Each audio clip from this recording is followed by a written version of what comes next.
I was speechless when she sent me the message. Even her text messages looked sexy.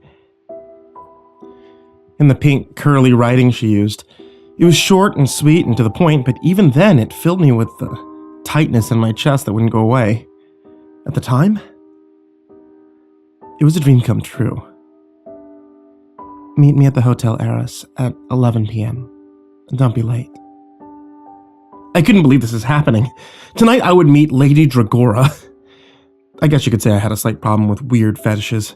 See, I discovered pornography when I was younger. Like most people I knew, I was 12. I was horny. Someone I knew said that I could find boobs online if I looked, and I delved headfirst into it. Well, I didn't understand the depths of it. I started with generic stuff, naked photos, short clips of porn, and it led into my current level of kink. I started slowly. It was the 90s after all, and internet connections were not what they would become.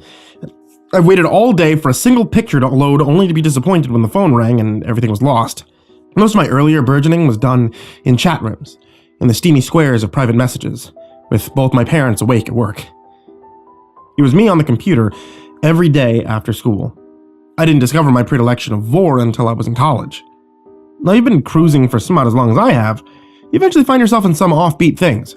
You can't experience that much depravity and not be changed fundamentally. Well, I was no different. I had recently grown bored with my selection of smut and I went looking for something different. When I found vor, though, I knew that I had found something special. Vor, if you're unfamiliar, is a fetish that centers around eating, or being eaten by something. In a community of niche fetishes, vor is a very, very niche fetish.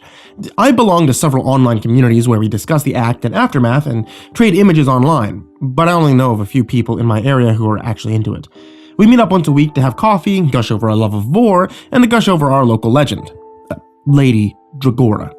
Lady Dragora was a legend in the vor scene. See, she had a subreddit devoted to her videos, a Snapchat full of fans who hungered for her next performance, and a legion of fans willing to pay exorbitant fees for her live shows and recordings. She wouldn't tell people her age, but most of us guessed that she was in her 30s. She had long, dark hair that fell about her in straight waves of ebony silk, and her eyes held a slight hint of some Asian parentage. She was beautiful. She was exotic. And she was an utter sadist. Lady Dragora made the kinds of videos that were illegal everywhere. She made the sort of videos that came with a price tag payable in cryptocurrencies. Now, I'd seen many other so-called vor videos before hers, but many of them were obviously fake, obviously staged, obviously CGI. People would eat mice only to have a jump cut before they started chewing. They would dangle CGI mice over the gaping maw. They would pretend to eat things, or eat things they were pretending were alive, and after a while, it becomes a little old. Her videos were something different. The first video I ever saw involved her eating a rat the size of my hand. The video opened on a terrarium full of squirming rats, not mice, but sewer rats, and as she approached the tank, they all began to run and squeal. She was dressed in would become to be her signature black bodice, garter, black choker, black elbow-length gloves, and long, leather knee-high boots. Some videos seemed to require music laid over the top, but not hers. She reached inside the tank that you could hear the rats screaming and flailing inside as they tried desperately to avoid her hand. She selected one of them and pulled him out with a gloved hand.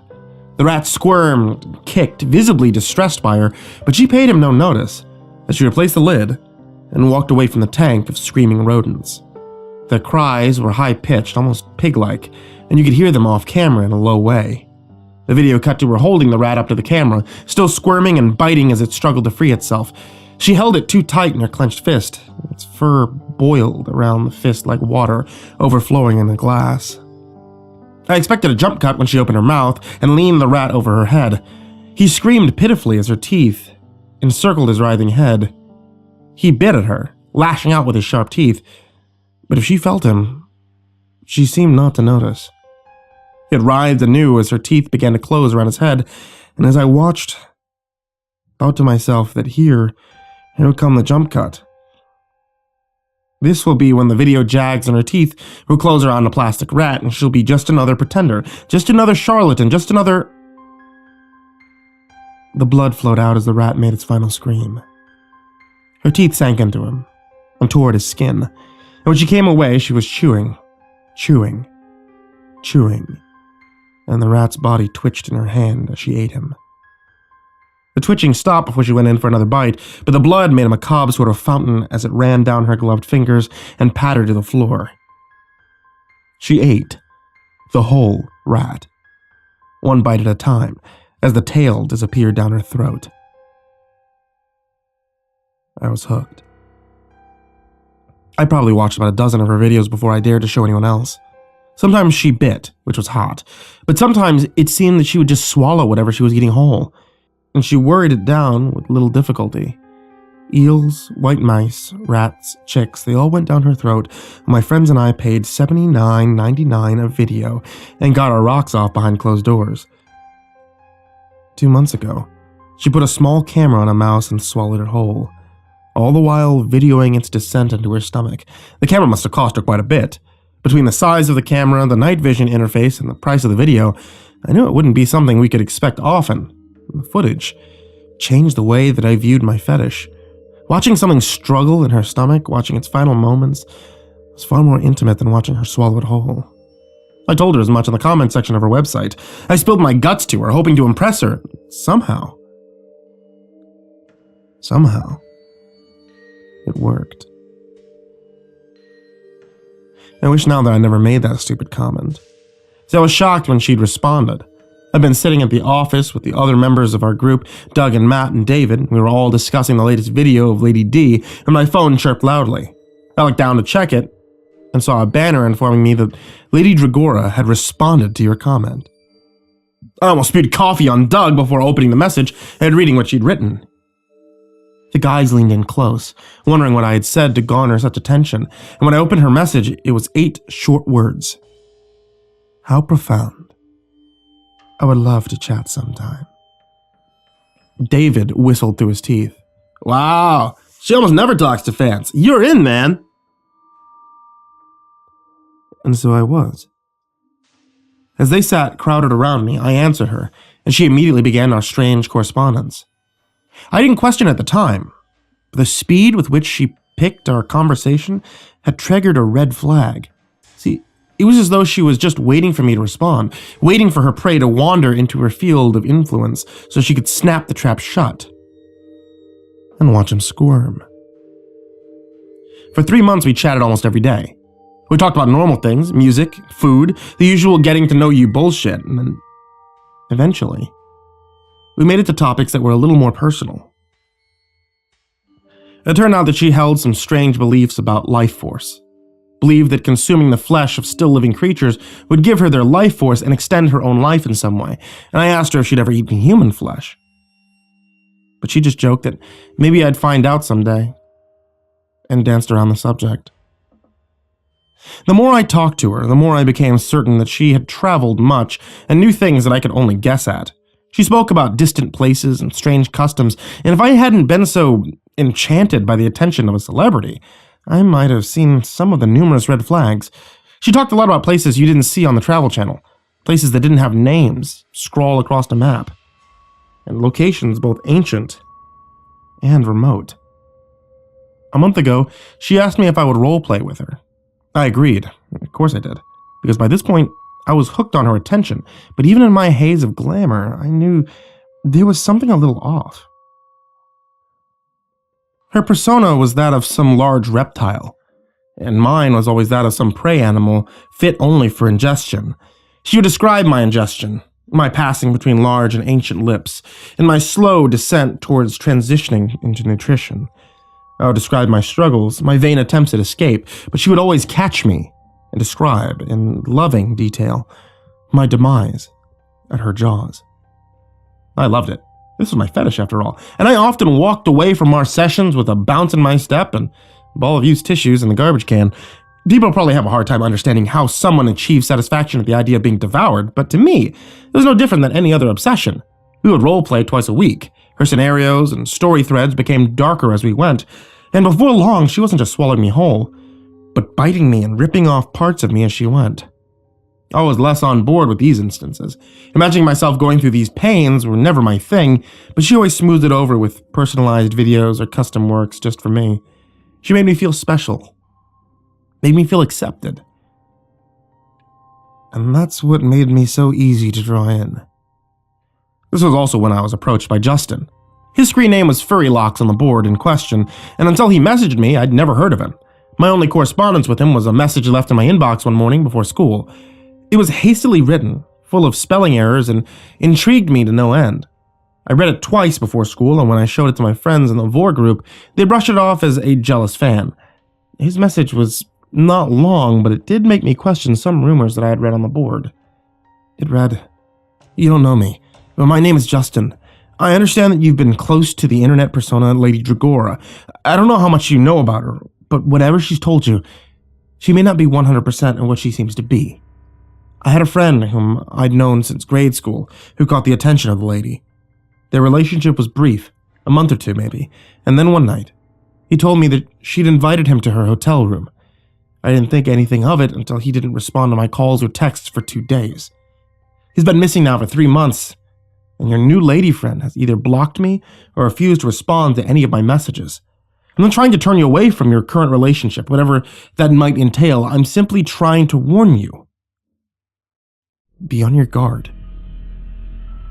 I was hesitant to respond. It seemed better to just ignore him, but after a particularly grisly RP session a week later, I decided to message him and get some information. I was still very much under her spell, but some of our conversations made me weary. I mean, she was, after all, still a stranger on the internet, and having grown up in the age of stranger danger, I was very wary of people online pretending to be someone they aren't, a collection of online videos or not. My message, however, was never opened. It was never read.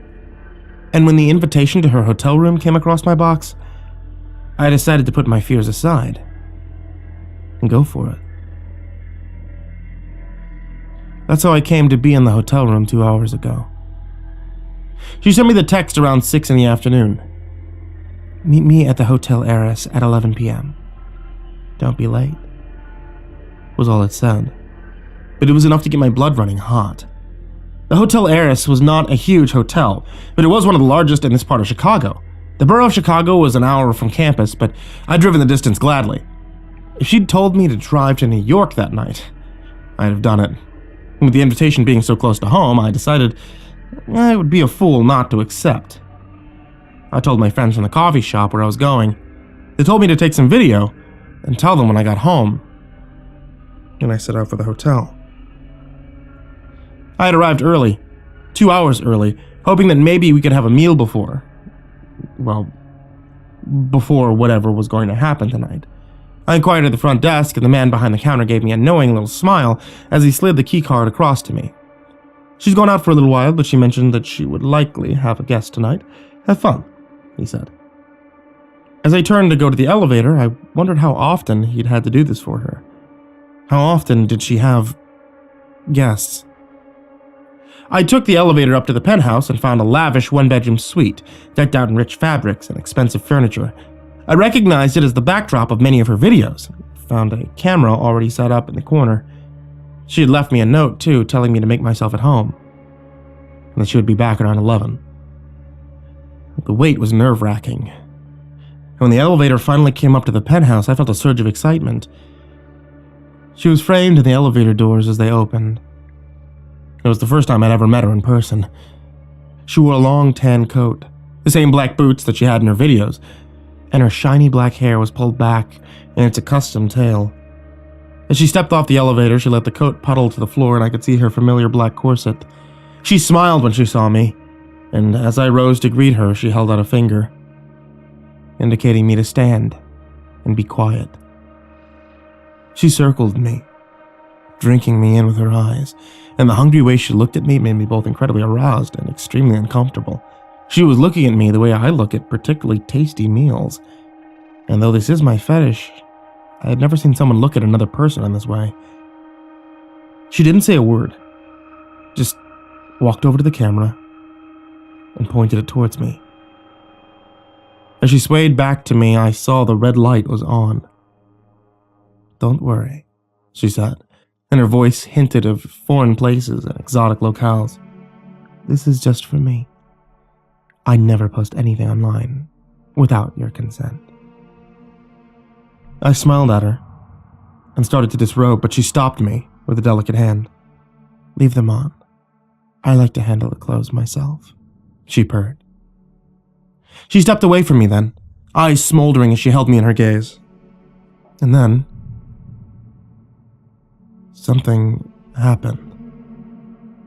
If you've ever seen one of those old werewolf movies where the whole body shifts, you may have some idea, but then, if not, I'll try to explain it as best I can. Her body seemed to ripple. Her whole form shuddered like an image in a pond, and suddenly there was something else in front of me.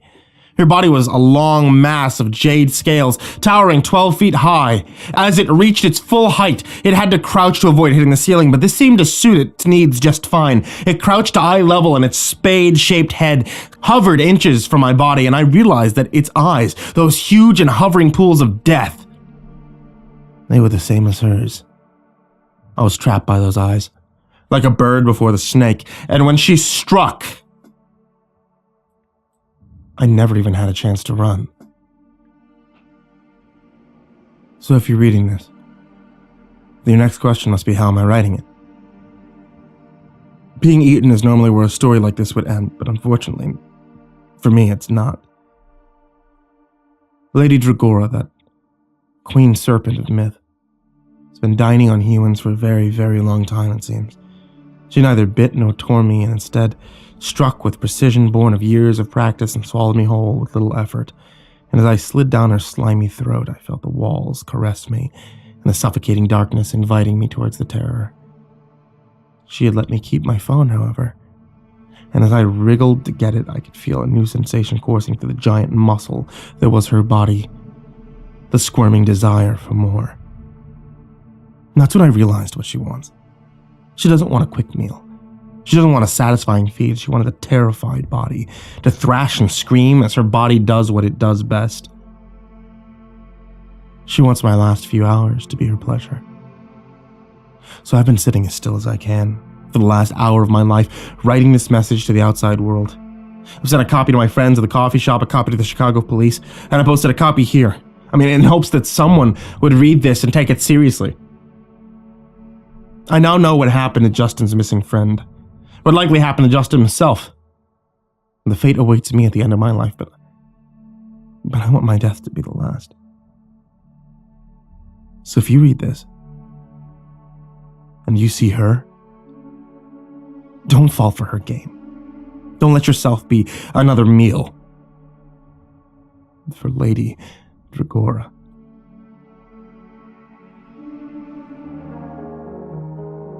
First things first. Sorry if I get too incoherent at any point here. I'm trying to bang my account of things out as fast as possible, and I'm under a lot of pressure. See, my headache's getting worse, but typing makes it feel better, weirdly. Feels right. So that's what I'm gonna do, just as long as I'm capable, and when I'm done, I'm gonna hit send. And if my internet comes back and this gets posted, then at the very least, maybe someone out there will hear this and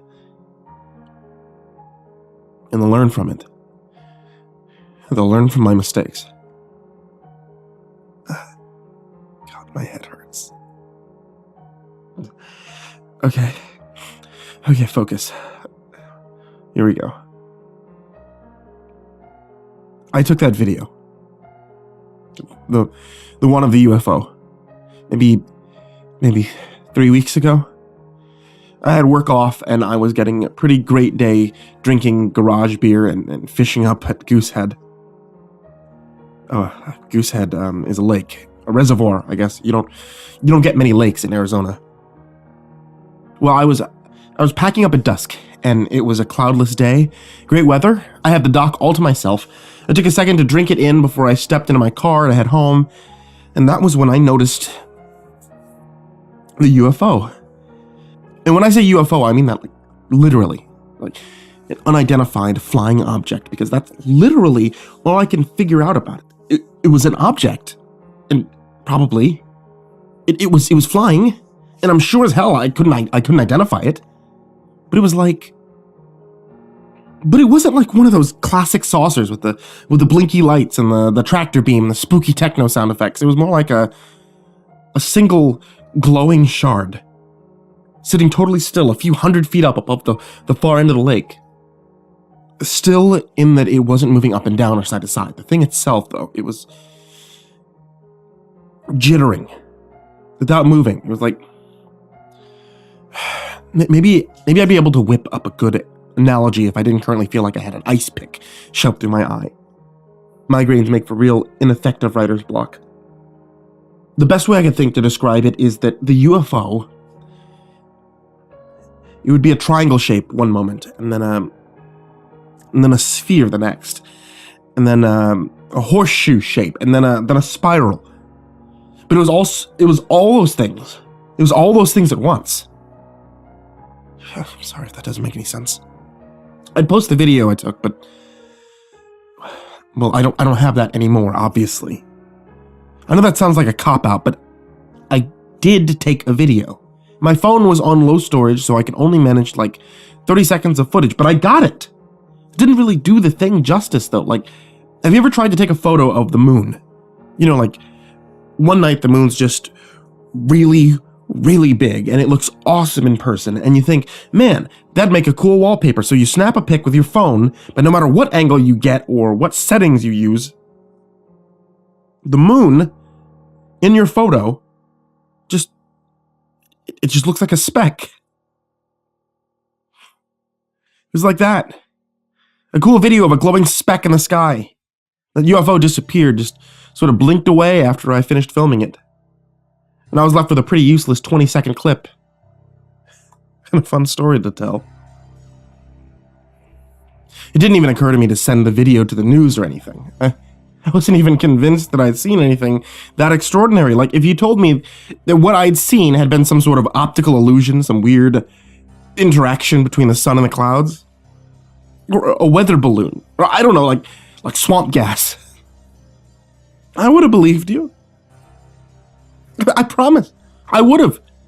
I posted the video on Instagram. Well, that was probably my big mistake, posting it publicly. I don't know. I feel like I've seen something kind of special. And living in such a small town, I didn't feel comfortable bringing the video to the news or anything. I thought this would just be a cool little video for my family and friends. Nothing more, I swear to God. So I posted it. I drove home and I went to bed. And I woke up to find that the video had exactly 0 likes. Just as many comments. That was surprising. I mean, I'm not an influencer or anything, but I've never had a post get so little attention. And more than that, though, the rejection stung. So I just sort of quietly deleted the post and went on with my life. Didn't think anything of it. Now, a week later, I'm watching TV at home, and my brain sort of goes fuzzy. It's like deja vu, kind of, with the feeling you get in a dream when you know what's going to happen before it does. You know, dream logic. The feeling settles onto me, and in a few seconds, I was up off the couch. I was heading to the door as if the doorbell had just rung. It hadn't. See, my house was silent.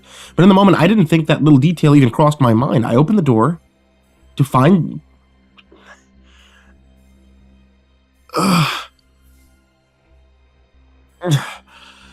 Sorry. This headache just flared up real bad. I had to take a sec. I opened the door to find...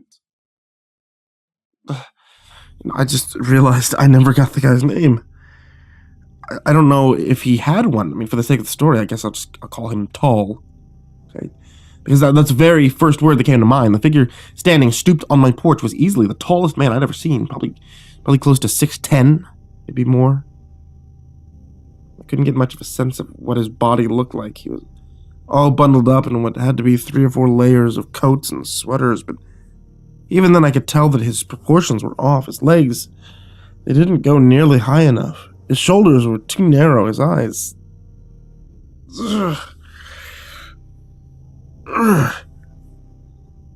God, headache again. Tall didn't have any hair. That was the second thing that struck me about him. No eyebrows, no eyelashes. His lips weren't... they weren't lip-shaped. It was like, instead of the usual tapering, the half-moon curve most people's lips have, his were like a perfect uniform border of red skin circling a tiny little slit of a mouth, only color on his otherwise white face. It smelled like antifreeze. Okay, so I noticed all these things about him. I know I did. I remembered noticing them, and I also remember a tiny, logical, terrified part of me sounding alarm bells. But all the weird details about his body fit the dream logic that I was currently wrapped up in, and that suffocating feeling of deja vu drowned out the part of me that knew better. So when he asked to come in, his voice high and reedy and all in one breath, I stepped politely back and I let him in without hesitation. He didn't take off his coat or his shoes. He paced directly into my direction and started rummaging around my cabinets until he found a cup. Started filling the cup in my sink and turned to me. His slit mouth wrangled in a sort of smile. He asked me if I knew who he was. I answered honestly. I said no. He asked me if I knew why he was here. I took a bleary, hazy sort of guess and said that maybe it had to do with a video I took. He nodded. I asked if he was from the government. He laughed without opening his mouth, actually. He asked me if I was scared. Now, for some reason, I couldn't figure out what that question even meant, and I blinked, struggling. He nodded at that, looking satisfied, and then he offered me a glass of water in his hand. Told me to drink it. The water was a murky gray. I don't remember seeing him add anything to it, but it clearly wasn't water anymore. When I lifted the drink to my lips, I took a sip. Got a whiff of that antifreeze smell. It was so strong and acrid that it made my eyes water. In fact, that smell was so bad it sort of jostled me out of my weird, almost trance, and I spasmed and I dropped the glass. He didn't flinch when the cup shattered on the floor. He just squinted at me and he hummed in the unexpectedly deep noise that couldn't have meant anything. Just as suddenly, it left. The deja vu feeling was back, and I started shaking. The voice in my head, the one that tells me to scream or fight or run, it went away. And I just stared blankly at the mess on my floor. He asked me for my phone. I reached into my pocket and I handed it to him. He asked me if I had sent the video that I took to the news. I told him that I was planning on it, but I hadn't yet. He asked me if I told anyone in person. A little spike of worry managed to pierce the fog in my brain. And I stammered, trying to keep my answer in, and after what must have been 10 seconds of choking and sputtering, I said that I'd told some of my family. Well, I met them for dinner that weekend. He asked who, specifically, and what their addresses were. Again, that fog lifted as adrenaline and fear shot through my heart. I wrestled with the answer for maybe 5 minutes, but I won out in the end. I clamped my hands over my mouth, I stuffed my fingers onto my tongue, and I kept quiet. I don't remember him leaving. So I woke up the next morning on my couch. I quickly attributed the memory to being a weird dream, even as I swept the broken glass from my kitchen floor and searched my house for my suddenly missing phone. I never once questioned that I dreamt the whole thing. I don't think I could have thought otherwise if I tried. 2 days later, I woke up to find Tall crouched next to my bed. I screamed, obviously, at the sight of the stretched out figure folding into a stooped squat at my bedside, his horrible, bloodless face looming down over mine, a flask of that gray liquid in his outstretched hand near my lips. I swatted the flask out of his hand before that deja vu swept back in again, smothering my fear like a blanket. It only took a few seconds before I was just laying on my back, blinking patiently up at him. He asked me again who I told, where they lived. I said that my father lives on... God. Jesus, my great making is hard. I'm gonna have to stop soon. So I stuffed my pillow into my mouth to keep from answering. And all of a sudden, it was dawn. I had memories of another weird dream to keep me occupied while I was cleaning up the dark gray stain out of my carpet. Oh. I thought the whole ordeal would be over by today. Nearly 2 weeks had passed and I'd nearly forgotten all about it, but But then I took a step out of my lunch break at work this morning, and just as I was rounding the corner towards the parking lot, that deja vu feeling hit me like a truck, almost bowling me over. It was so strong. I froze, reeling, and a reedy voice from just behind me told me to pinch my nose closed. Unable to even begin to question the order, I did it. Then it told me to turn around, and I did. Then another flask was being pushed into my mouth, forcefully enough to crack against my teeth, and a plastic hard hand was grabbing at my hair, yanking my head back, and all it took was one surprised, strangled gulp, and my mouth and throat were burning as that antifreeze smell became an antifreeze taste. Tall clapped one of his cold hands in my mouth until I swallowed the whole drink, and then he was gone. I didn't fall asleep this time, though. No. This time I got in my car, I drove straight home, and then, once the deja vu wore off, the first twinges of a headache started. See, I began to panic. I picked up my new phone, thinking that I should probably call an ambulance, probably get my stomach pumped before anything, but all I got was a busy signal. I tried over and over again to call the police. My dad who lives in Woodland. My dad lives in Woodland. My mom. I tried to text someone. None of those went through. I tried to physically leave my house to run into the direction of town, but there were all these men parked outside, these normal-looking men in suits, and each time they just sort of grabbed me, and the deja vu comes back, and I'm suddenly back inside. Finally, I figured out that although my internet's out, I have an old blog with a plugin installed that will auto-update when I make a post in a folder on my Google Docs, and I can do that in offline mode. I've made it this far.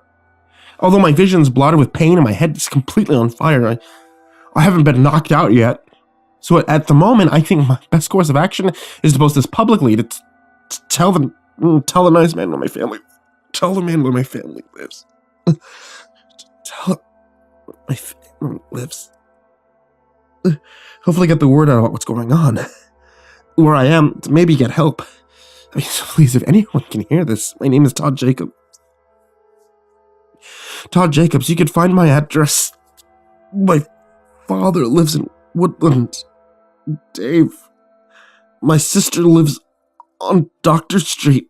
My mother lives on Canyon Avenue. Please don't hurt them. I love them. They're the only ones.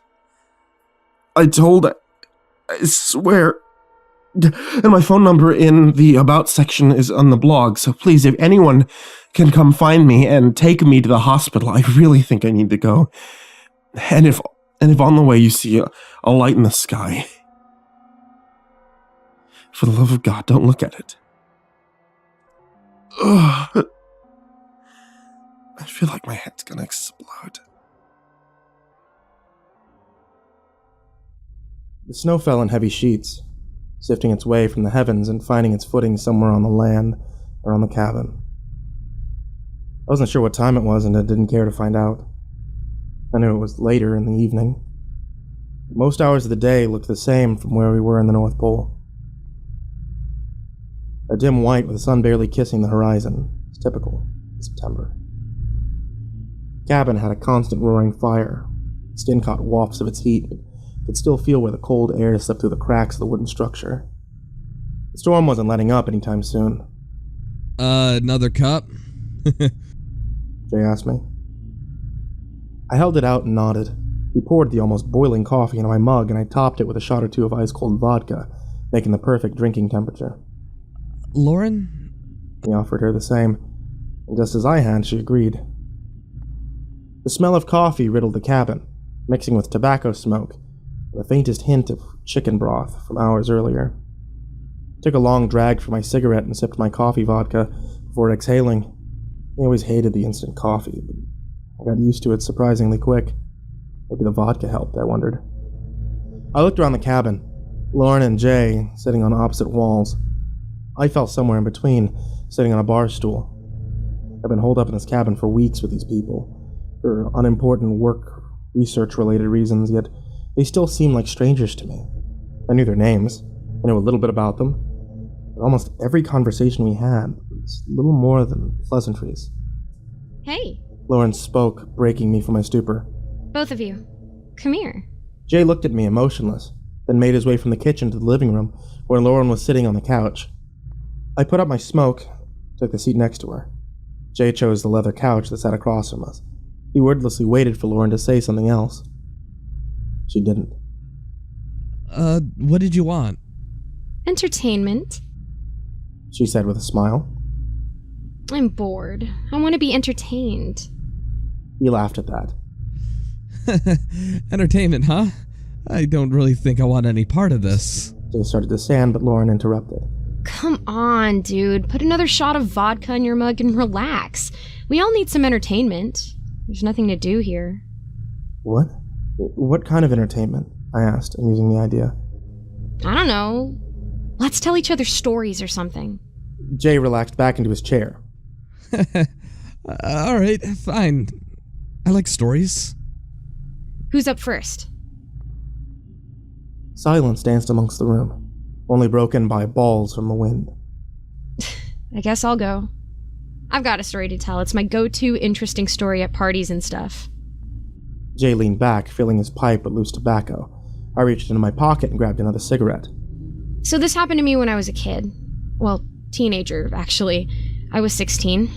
I had been dating this guy for a couple months. We lived in San Francisco. Happily, I might add, thanks to his parents' deep pockets. Jay scoffed. She ignored it.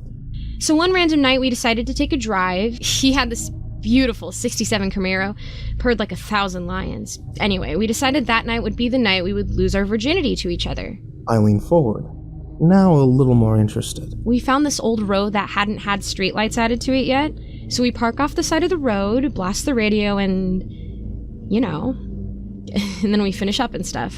No need to go into more detail. Oh no, I teased. Please do. Lauren rolled her eyes. Anyway, after we're done, I get out of the car to smoke a cigarette. While I was smoking, I noticed this guy walking down the street towards us. Some dark, brooding figure, as I recall, anyway. I remember thinking, this isn't some street people walk down at midnight for fun. My first instinct is, okay, this guy needs help. She took a sip of coffee.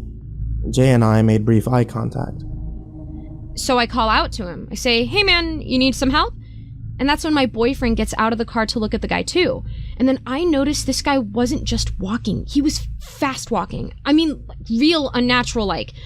My boyfriend says to him, you need a ride? I swear, I heard the guy say no back to us in a panicked voice, but my boyfriend just didn't hear it. Jay interrupted. Asking strangers if they want a ride, huh? You know you can get killed that way. Interjected, genuinely interested in her story. Yeah, thanks for the advice, Jay, I know. Anyway, this guy kept walking until he passes us, so my boyfriend said, let's leave this freak alone, and he says it, like, super loud. Well, the fast-walking guy stops dead in his tracks when he hears that, and just looks at us. We weren't more than 20 feet away at that point. The only light was coming from the lights of the car. No way I could see him in any detail. She took another sip from her thermos. I was frozen with fear. I turned back to my boyfriend. He looked a little on edge, too. And the guy was just staring at us, motionless. Did he say anything? I asked. He did. He said in a deep but quiet voice, you're lucky you parked where you did. And the three of us stood there silently for a moment, and then he walked away. Well, that's ominous, I said. You ever figure out what the guy was doing? Oh, it wasn't just some guy. It was the Zodiac Killer. I almost choked on my coffee. What? Yep. The next day, we hear the news of the first murder. Those two high school kids parked along Lake Herman Road. That was barely a quarter mile from where we were. And you know, it may not have been him. Apparently, Zodiac drove away from the crime scene, so why would he have been walking then? I'm not sure, but whoever or whatever talked to us that night, the fast walker, he knew what happened. He told us we were lucky. Fuck. That's all I could manage to say. I sat in a shocked state. Lauren was trying to hide a smile of content, obviously pleased with her story, and Jay looked unimpressed. That... I stuttered for a bit. That reminds me of something that happened to me, actually. Jay cocked his head back, the first sign of amusement that he'd shown. That guy, I started. I don't know, it reminded me of something that happened to me. Do tell. Well, I began. Well, it was when I was a kid. I was only 12 or so. My friends and I convinced our parents to send us to the same summer camp that year. Camp, Hideaway. And I haven't said that name in years. Lauren blinked at me, and Jay wasn't looking at me, instead focused on his pipe, but I could tell he was listening. So I continued. Yeah, Camp Hideaway. It was a little summer camp, maybe 7 or so counselors, no more than 30 kids. It was a nice place. We went hiking and canoeing and all that normal camp shit. And we were supposed to be there for a week.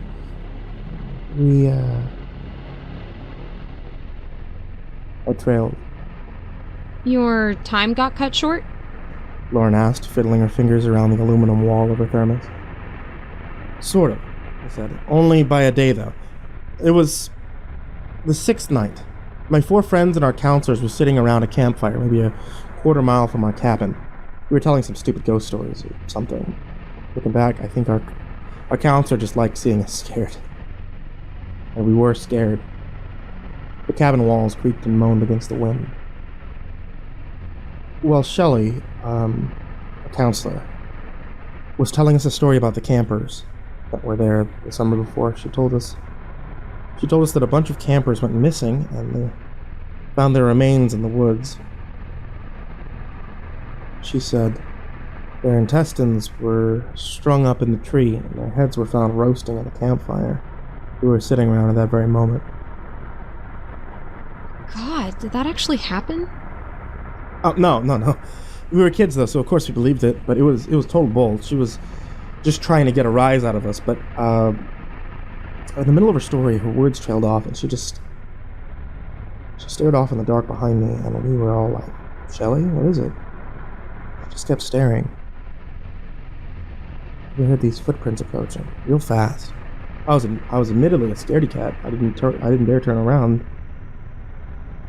I paused. The fresh memory flowing back to me for the first time in decades, able to process it at first. They both took note of my pause, and Lauren said, And? What happened? Sorry. I shook my head. I hadn't thought about this in a long time. The footsteps stopped.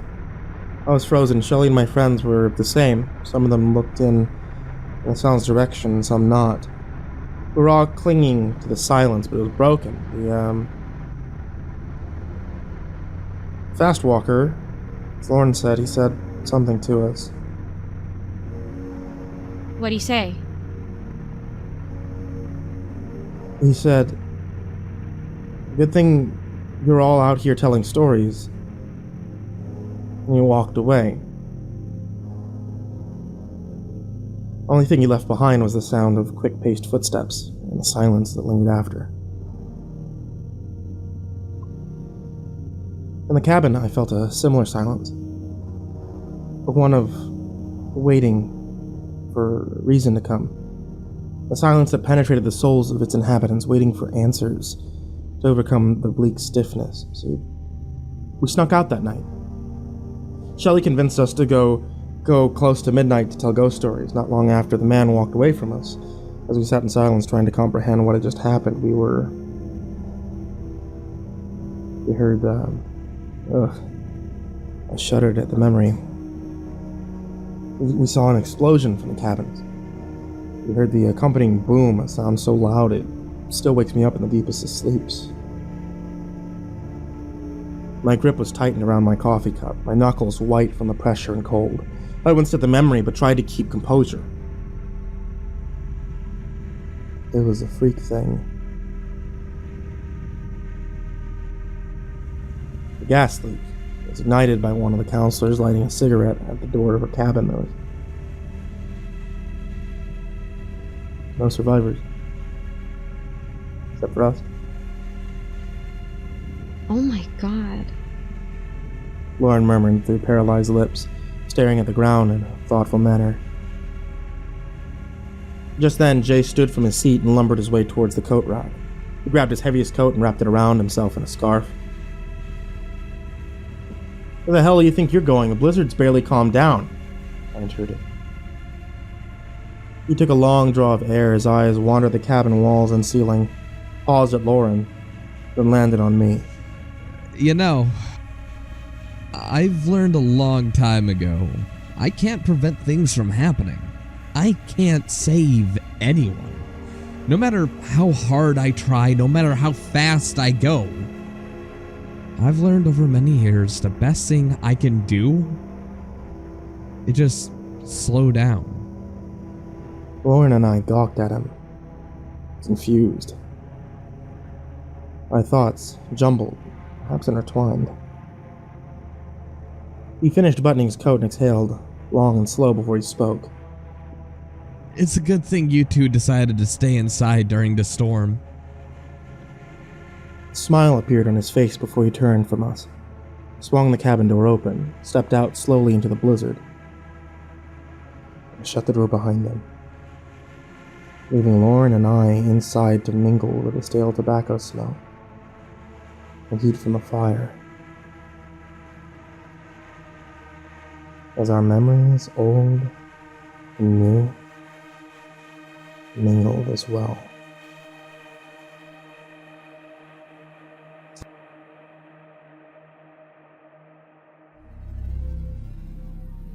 I'm an Uber driver in the Atlanta area. Atlanta's a great place to be an Uber driver in a city of 400,000. There'll always be someone who needs a ride somewhere.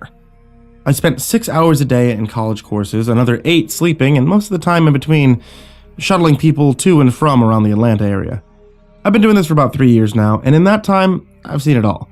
I've had drunken frat boys that threatened to kick my ass when I wouldn't give them a ride. I've had annoying, nagging passengers whose constant wants make you want to pull your hair out, the occasional cheating spouse who's hoping not to get caught, and local celebrities on their way to an event, to name a few. I've had my share of funny moments, a lady whose husband and her potential lover met her in the motel sidewalk and yelled at her, and some scarier times too. The lady with the neck wound who tipped me even though I had to call her an ambulance. But this story definitely falls under the weird category. I guess we could upgrade it to the scary category, all told. Any night where I almost lose my life can definitely be called scary. My girlfriend and I live in a duplex near campus. I've lived there for the past 4 years, and she's lived with me for the past 6 months. And the area is a hotbed for Uber drivers. People always need a ride, people always coming back home, people needing to get to class. I'm not the only Uber driver in my area. Well, this happened in October, about a week before Halloween. And my girlfriend and I were taking a semester off since none of the classes we needed were available this fall. On the night in question, I was hurrying to get ready so I could drop my girlfriend off at the airport before I started work. She was going on a weekend trip to see her parents in Virginia, and I'd have the house to myself all weekend. I was a little skeptical about her destination, but I decided to let her dig her own grave if my suspicions were right. And maybe it was all the extra time I was spending at home, but I'd started to notice that something was a little off about her lately. She'd been fired from her job recently, and though she kept saying she was going to get another one, I didn't see her making any efforts to do so. All she seemed to do was talk about people on Discord. I didn't think much of it, and I wouldn't. Till later. We chatted on the way to the airport, talking about what she'd do when she got there and how much she'd miss me, and when we arrived, she kissed me goodbye, and off she went to the busy terminal. I pulled over into the temporary parking area and signed into my Uber app. The airport was usually a good place to find fares, and sure enough, there was someone trying to get a lift. He wanted to go to a hotel nearby, and after agreeing to the ride, I moved back into the concourse to pick him up. Now, he was a big dude, about 6 feet, and muscular through the chest. He had a bag, which he put in my trunk, and a smaller bag that he kept in his lap. I asked him where he was going. He verified the address, so we went off. He was pretty quiet the whole way there. He looked cramped in the back seat, like a sardine in a can, but he took it well. Mostly he just played on his phone, typing away to someone as we rode in silence. This wasn't uncommon, and honestly, I preferred clients who weren't chatterboxes.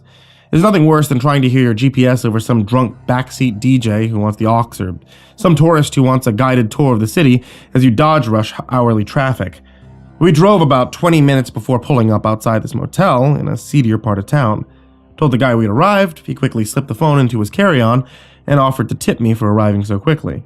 I said it wasn't necessary, that sort of thing is usually handled through the app, but when he slipped me a 20 up next to my head, I took it with thanks. Rules or not, money is money.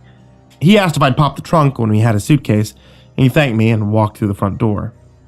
I was getting ready to check the app for fares in my area when I heard a noise from the back seat. It was this high-pitched ding noise that so many people use for their notifications. And when I looked at the back seat, I realized the guy had forgotten his carry-on.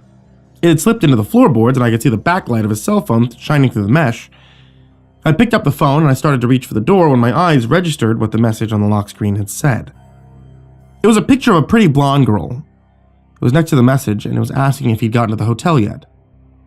Another popped up to say that she was running a little late, but she'd be there in 5.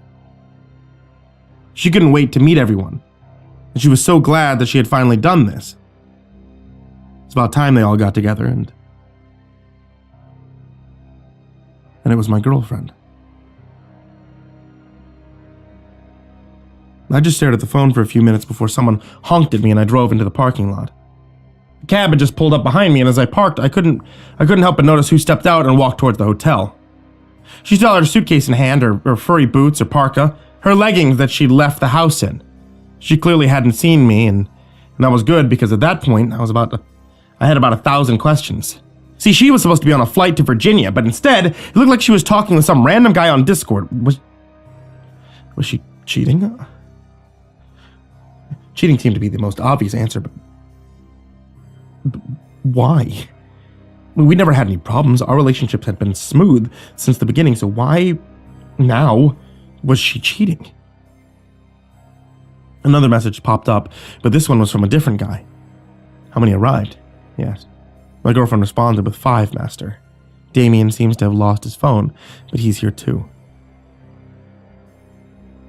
I meant to check for fares in the area, but instead I found myself moving even farther from the front of the hotel and watching the phone. I was in full information gathering mode, and now anything I could come back with would help me in the long run. If this was a misunderstanding or something, I wanted to know before I melt down on my girlfriend, but as it stood, it was beginning to look very sketchy. So I couldn't open the phone, of course. It was one of those fingerprint locks that wouldn't open without a password or a fingerprint. Since I know neither, all I could do was watch the dialogue boxes come up and gather the information that way. The boxes only stayed until another box came up, and often the messages were too long for the boxes to contain the whole message, so I was forced to read a little at a time. What I read made me think my initial ideas, well, they might have been a little bit off. At first, it looked like she was messaging with people at a hotel for an unspecified event. As I waited, I saw other people approach the office and move further into the hotel. I'm pretty sure that these people were the ones that she was talking with, because their arrival at the desk was followed a few minutes later by confirming that someone else had arrived. After 8 or 9 of them had arrived, they began talking to this mysterious master. The more they talked, the more I started to realize that this wasn't a weird sex thing. I mean, the group started asking him about the Ascension, the altar site, to which he responded that they would learn more tonight. He asked my girlfriend if the sacrifice was ready, and she informed him that it would be when the time came. He went on to quote some verse to them, something that sounded pseudo-biblical, and referred to them as the Coven several times. The more I read, the more I began to believe that she might be part of a cult instead. It was getting dark when he told them that the preparations were taking longer than expected, and that they should meet him at the altar site. He sent directions, which I got about a half of, and told them to be there before dark. Like a flock of birds, they all suddenly came from the hotel and moved towards cars parked in the lot. I ducked down, not wanting her to see me, and as I watched, she got into a late-model black sedan and drove away in a convoy of other vehicles. Since I didn't have all the directions, I cranked my car, and I followed them as they moved out of town and onto the highway. The sun was starting to sink, and I didn't want to lose them, wherever they were going. It turned out where they were going was Pelton State Park. The park was closed by the time we got there, but they all turned down a dirt side road and disappeared into the woods. The park is beautiful during the day, but in the late afternoon shadows, it had a spooky look to it that only a wooded area in fall can pull off. I was suddenly having Blair Witch flashbacks as I parked beside the road. I let them get down the outlet road a pretty good stretch before I followed, not wanting to attract attention since I hadn't technically been invited. My girlfriend was definitely into some weird stuff here. Weirder than even my imagination could have conjured up. And I knew that I needed to get her out of here before things got bad. As I drove down the bumpy outlet road, the sun started to set for real, and trees started leaning in on me like hands in a funhouse. The road was narrow, only a car at a time, and if someone decided to leave, I'd be in for some trouble. The darkness had swallowed my car before I reached the end, and all at once my headlights created beacons of light in the encroaching darkness. When I reached the end of the outlet, I found a dark parking lot with several cars in it. Must have been parking for a campground once upon a time. I could see a bathroom and a picnic area off to the parking lot, and the lot was flanked by lights that no longer worked. I turned off my lights and I got out of the car, but when no one immediately came out to get me, I figured they must have moved on. I snuck around the building, and sure enough, one was a woman's bathroom and a shower facility, and the other was for men. Someone had set a couple of tents in the shadowy place between the buildings and the forest, but so far I had seen no one. As I took steps towards the tents, however, a bright light sprang up to my left, and I saw a large bonfire crackling in the woods.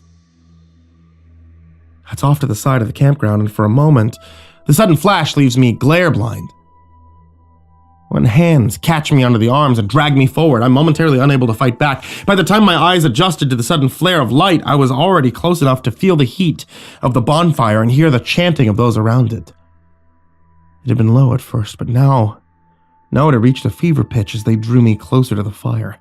I struggled, but the two men, who were a lot bigger than I was, pretty sure that one of them was my fare from earlier, and as we came up short, inches before they would have simply walked me into the fire, a robed man in a lacquered mask stepped up and raised his hands for silence.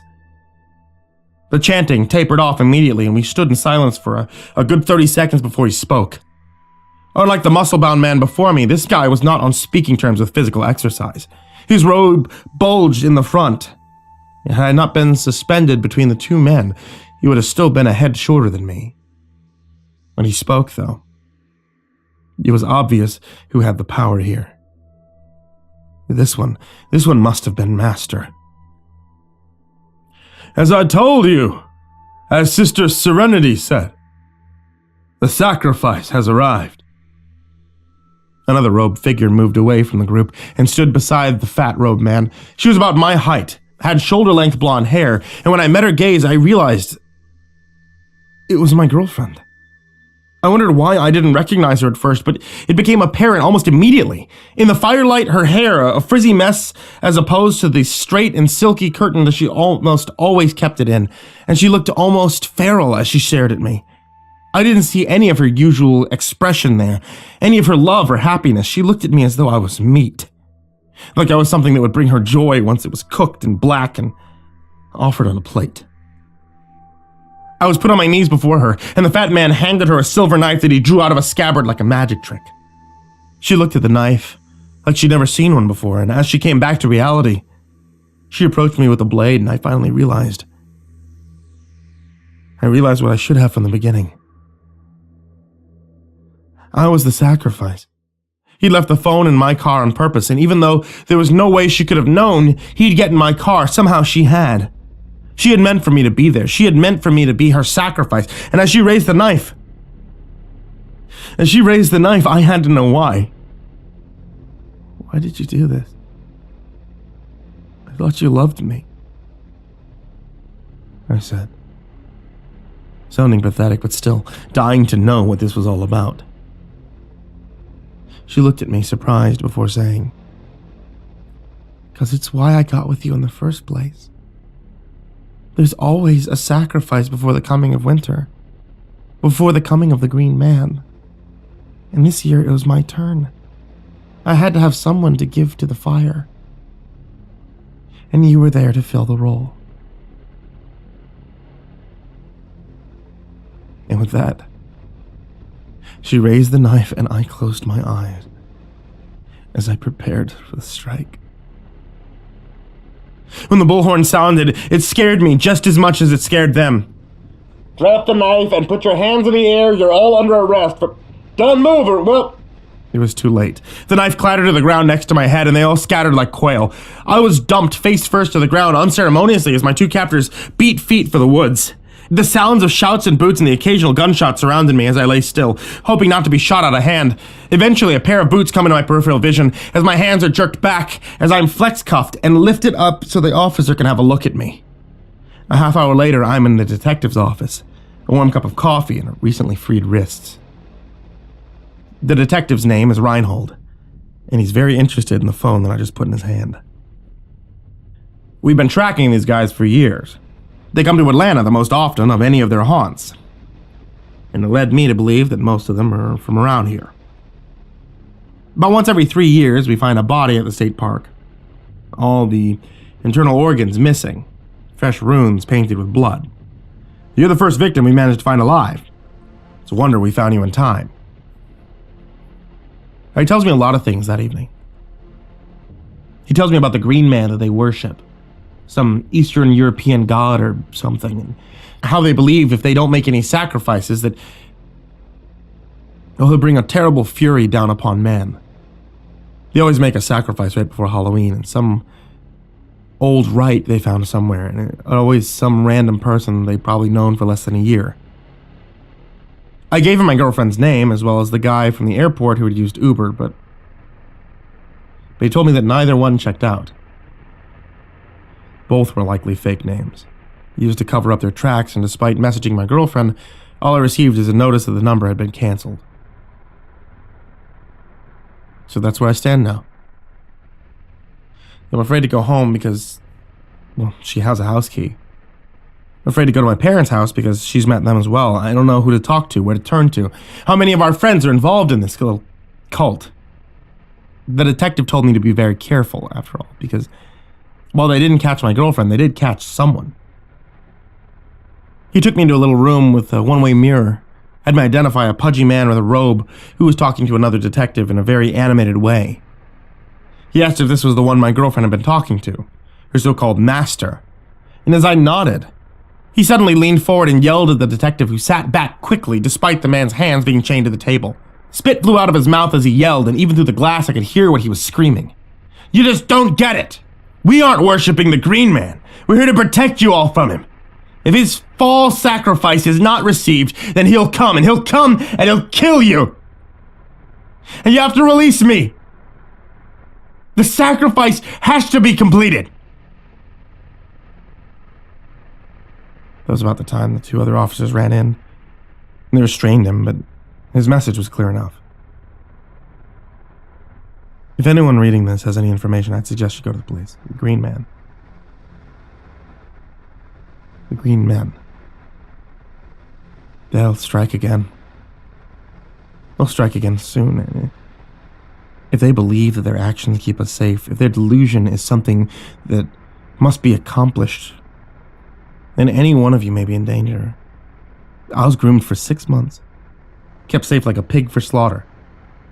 But they don't have the time to be so choosy anymore. The Green Man has to be appeased, and soon, lest we suffer his wrath. Who knows which of you might find yourself beside a fire this year.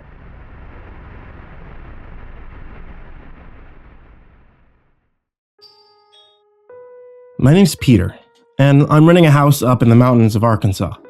I've been here for about a week, and I've had so many things I admire about the place. The view's breathtaking, peace and quiet are a nice touch, and lack of people around is soothing, to say the least. What caught my eye in the first place about the home was the price. It was only $500 a month. I was aware of this because the previous renter went missing not too long ago. The real estate agent told me how the knowledge of this spooked most people off, but I told her that it didn't bother me. See, the previous renters was just some old lady, so I figured that she went into the mountains, couldn't find her way back. All of that probably should have brought Lassie with her. She lost out on a great deal. Better for me, I suppose, but that's not why I'm writing this story. See, no, this is about what I found the other day. I was moving some old crap around and stepped on a loose floorboard. I damn near broke my ankle. I went to put the plank back in place, and then I noticed something underneath the space between the floorboards. It's a yellow and black book, like the ones that you find for those DIY dummy guides. Now, I myself have never needed anything like that because I'm not an idiot. I'm not someone who needs a Dr. Seuss kind of book to try to explain life to me, like some kind of toddler. However, what caught my attention about the book was not the wording, but the lack thereof. The most noteworthy thing about the cover was the title, House Building for Dummies, a guide on home construction and renovation. I scoffed. It was just a stupid self-help book. I picked the book up off the shelf, I brushed the dust off the cover. Was this the old lady's book, or maybe the person before her? Opening the book, I noticed how the first page had creases all over it. It was starting to turn a yellowish brown around the corners. I read the words on the page out loud. Welcome to your how-to guide for home construction and renovation. If you are reading this, then that means that you have been selected for the Homegrown Society's How-To for Home Exterior and Interior Design. Flipping to the next page, I saw the words, Be bold! You are now a member. I had to admit, I was a little intrigued. I put the floorboard back and took the book to my bedroom, then laid in bed and continued reading. For starters, here are 10 easy steps for foundation and exterior construction. Step 1. Pump those brakes. The first thing you want to do is draw up a detailed blueprint of your desired home, or if it better suits you, you can hire a member-provided architect. Step 2.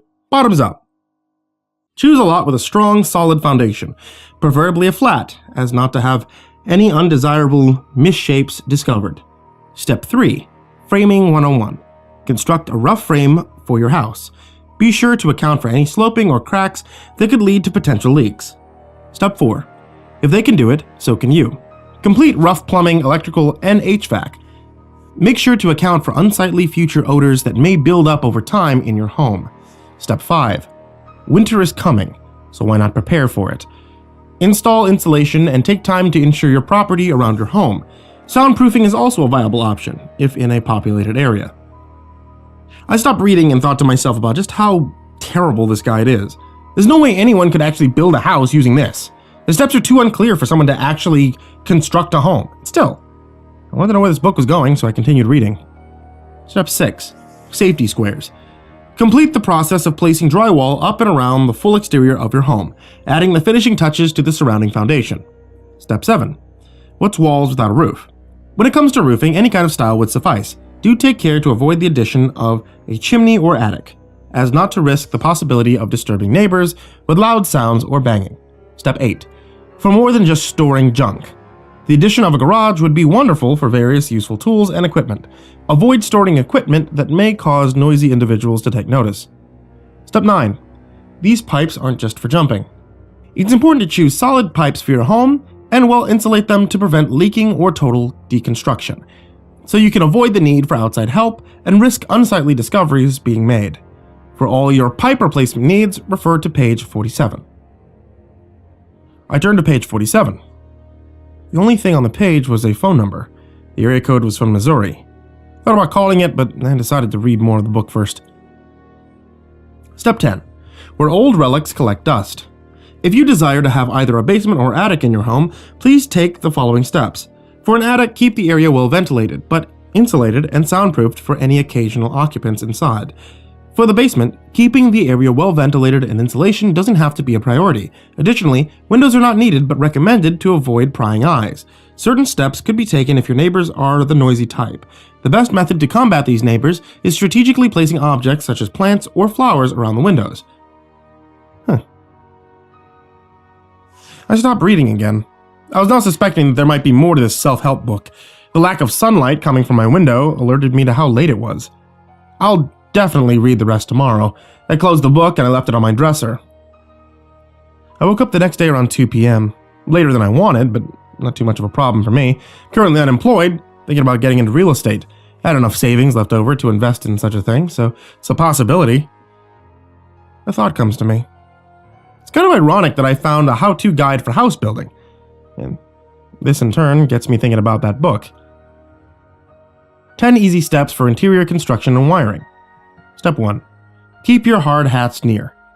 On the interior, trim down any protruding wood planks and remove the excess debris to maximize possible living space. This method can also be deployed to create an adjacent room one wishes to remain undetected by guests. Step 2. Knock on wood. Install hard surface flooring and countertops. Flooring should be made out of hard, solid material. one which can sustain heavy thrashes. Try to avoid carpeting floors as they can make it difficult to remove any unwanted stains. Step 3. Bright ideas. Light fixtures are a necessity for homeowners, but yours can offer special optimization to control switches from various distances. This is extremely useful in keeping others from activating them and preventing guests from entering private rooms. Step 4. Safety first. People need an outlet, and so do houses. For a safer home, it's recommended to invest in GFCI outlets to keep an occupant from accidentally harming themselves. Or you. Knock knock. A loud pounding at my front door made me jump a little out of my skin. I rushed to the door and peered out the peephole. A man in a suit stood on my porch, a brown briefcase in his hand. He looked like one of those traveling salesmen. I yanked the door open. "Good evening, sir." He greeted me in his boisterous salesman voice. What do you want?" I asked before he could finish whatever corporate crap was about to come out of his mouth. "Oh, sorry to bother you." His skin looked flushed. I came here to discuss the empty lot of yours in Missouri." I glared at him. "Yeah, what about it?" "Sir, I'd like to come in and discuss it further with you." "No, what do you want with my property in Missouri?" He straightened out his tie and put on a nervous smile. "Well, I'm a real estate agent. I thought I could help you sell or rent out the property to someone." "Yeah, no thanks, man." His smile faltered. "Well, if you change your mind..." He pulls out a white card from inside his jacket. "Here's my card." I snatched the card away from him. It was a cheap business card with his name and phone number under it. "Have a good day." I slammed the door in his face. I threw his card into the trash, then sat back down and continued reading this strange book.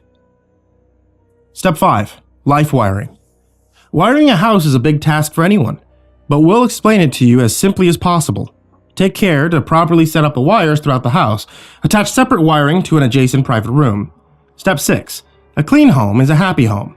Sinks are a much-needed staple for any home, but are especially useful for members, as they can be used to wash off any leftover messes.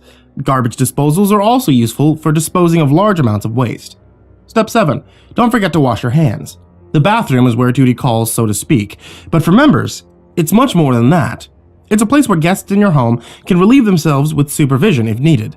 The room is also great for large cleanups, ones that can't fit down the garbage disposal. Please make sure to properly clean up after disposal is complete. Step 7.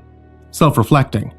Mirrors are the window to the soul, as some say, but for you, they are to make sure that you've cleaned up well and look normal to any guests that visit your home.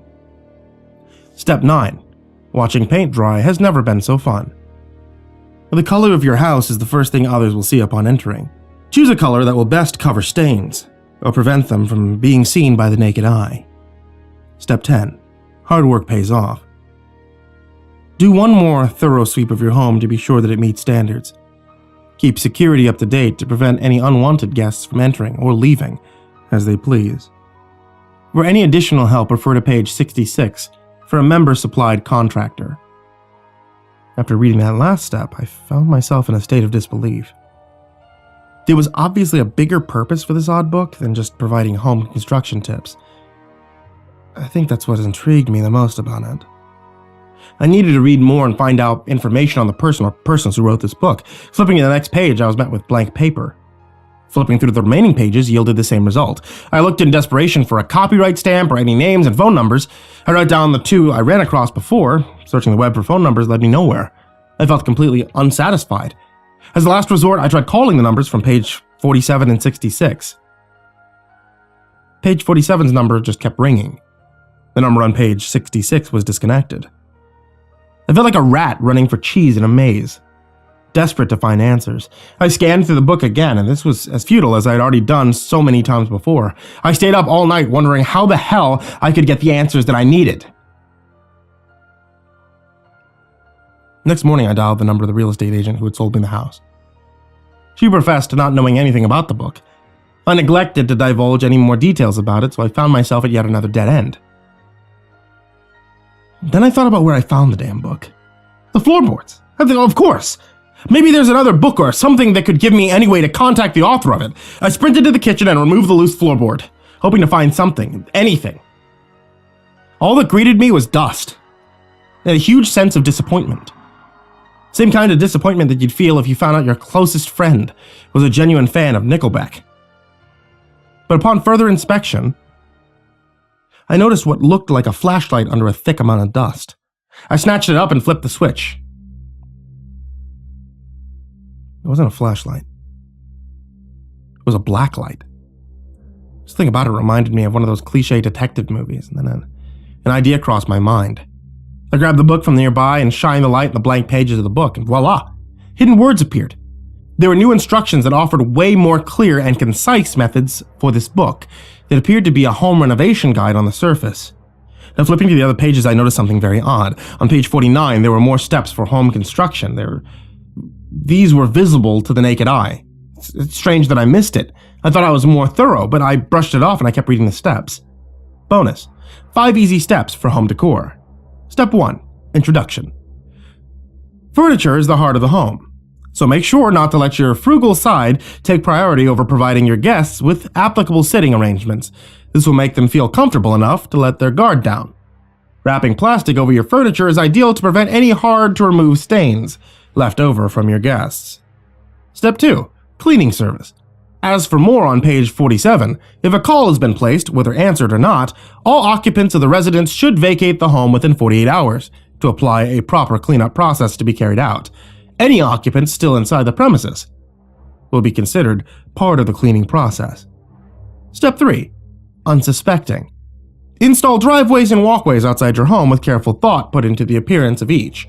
This will help lead others into a false sense of safety and the illusion of security before entering your home. Step 4. Spitting image.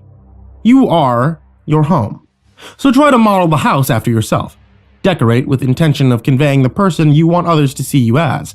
Avoid having decor or objects that could prematurely reveal any unsightly side of you. Step 5. Sharing is caring. Pat yourself on the back. After all that elbow grease and hard work you put into constructing the house of your dreams, it's finally time to take a look at the finished product. If you're interested in sharing your hard work with the other homegrown society members, refer to page 92. We strongly advise you to consider conducting a final walkthrough with a supplied contractor. Refer to step 10 of interior construction for information on this. Reading the next set of pages required the use of the blacklight. I shined the light over the pages and read several more steps, including one about renting houses to others. As I now consider myself a member of the Homegrown Society, I feel it's only fair to the other members to spare the details of those pages. See, what I'll say is that I retrieved that real estate agent's card from the trash. It said his name, Carl Greenberg. Unsurprisingly, looking up his name and business information led to no real results. This was the first time I felt good about coming up with 0 results. I called him later that evening and asked him to help me sell my home in Missouri. And after I constructed and renovated it, with the help of his book, of course, I finished my phone call with Mr. Greenberg and laid down in bed, pondering if I could really go through with this. Then after I saw a young woman jog past my window, I thought to myself, maybe this whole house building thing really was for me after all.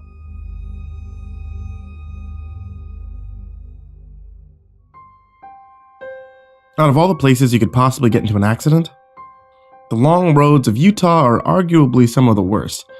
Vast swaths of red desert stretch out for as far as the eye can see, an infinite expanse between you and the rest of the world. Bringing a GPS is recommended for trips through such regions. Cell phone service is often unavailable. Too bad I had forgotten mine at home. While the Red Bull charging through my veins had up to this point allowed me to take the Kentucky to California commute, generally unimpeded, the absence of any gas stations in miles and quickly diminishing light made me painfully aware that the weight in my eyelids could at any point take over, leaving me crashed in an utter wasteland for God knows how long. Thus you can understand my absolute relief when there emerged from the hazy distance the first building I'd felt like I'd seen in hours. The road sign only increased my happiness when I saw what it was. The Angabite Inn. Now, random off-brand hotels in the middle of nowhere are practically never going to be good news. Another red flag was the complete lack of any cars in the parking lot, save for mine, and what I would imagine would be a staff. Despite all this, sleep-deprived me saw this as a gift straight from the heavens. And besides, I'd rather have an uncomfortable night in a dingy inn than crash half asleep in the middle of nowhere in the intense weather of Utah, slowly killing me. Before I could even think about it, I was already parked and opening my trunk. As I entered the lobby, wheeling my things behind me, I was immediately bombarded with an intense mediocrity. The clunk, clunk, clunk of the wheels against sidewalk turned into a soft purr as the suitcase met the old carpet floors that were likely last updated in the 80s. Fuzzy purple soft chairs, flanked tables too short for anyone to comfortably use, and while there was a single TV, its monitor was all white, save for a screensaver-like notice bouncing around, a little red box saying, "Service unavailable." Apparently, it was more accurate than I intended it to be, as occupying the front desk was a slight, portly man in a work uniform, passed out asleep. I coughed, approaching him. His breathing pattern stopped cycling for a moment, but he returned to his snoring. I coughed slightly louder, watching his back rise and fall melodically as he paused yet again. I continued taking my chance. "Hello?" I half said, half asked. This one finally got him. His eyes wide open and fearful, mouth blubbling like a fish out of water. "Hello? Welcome to the Angle Bite Inn. How can I be of assistance?" He hopped back more into his chair, running his hands through his brown, greasy hair. A room, please," I responded. Yeah, of course." He seemed to have recovered his flow. "Yeah, a room, we have plenty. What are you looking for in particular? We could get you a suite for just a little extra. They're all available at the moment." No, thank you, I'm good. All I need right now is a bed, and that's it. I'll take whatever you got." He smiled.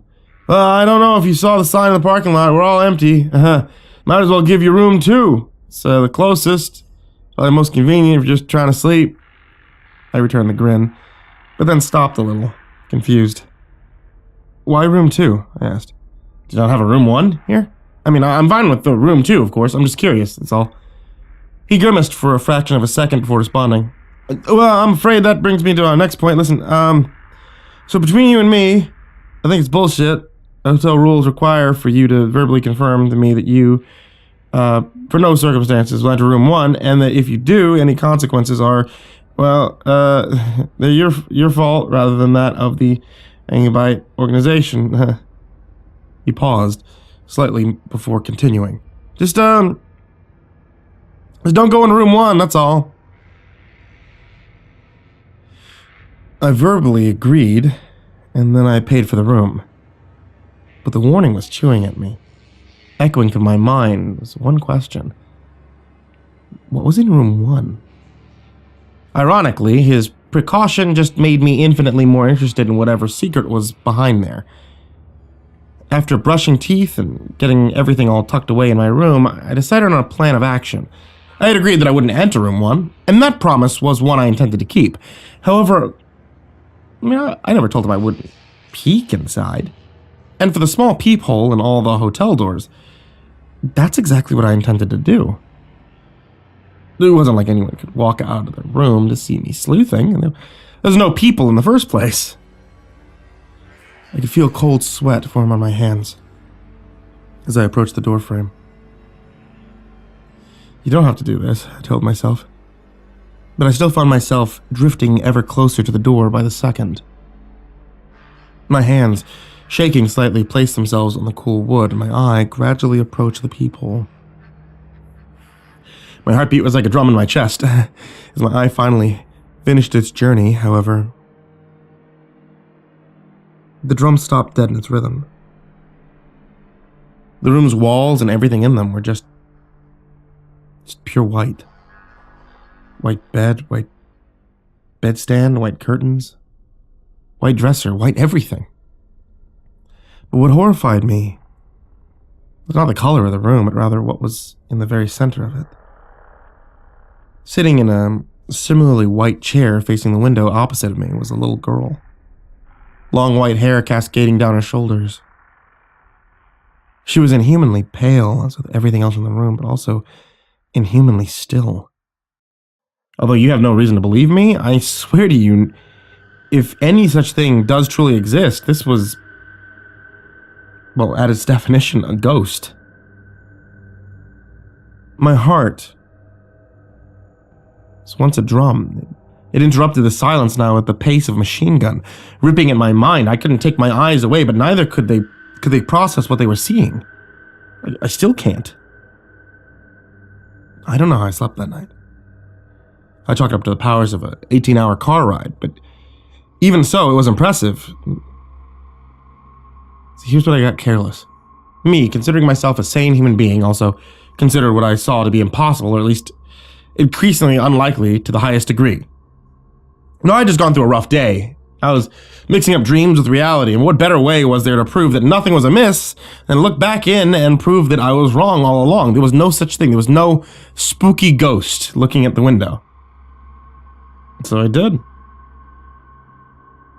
there was no white room. In fact, there was no room. There was no texture at all. Shockingly to me, the only thing I could discern was pure red. As if someone had built a wall of red right behind the door, blocking the rest of the room. The machine gun heart picked up again as my mind went racing. At least it's not that room, I thought to myself. Maybe they put red tape over the peephole to prevent people from looking in, like me. Maybe I was just imagining things. Now I got all my stuff in my car, but before I left, I asked the front guy about the room again. I simply couldn't contain my curiosity. So I didn't quite have the chance to ask yesterday. I stammered awkwardly, but I mean, just out of pure curiosity, what really is in that room? The one that you talked about.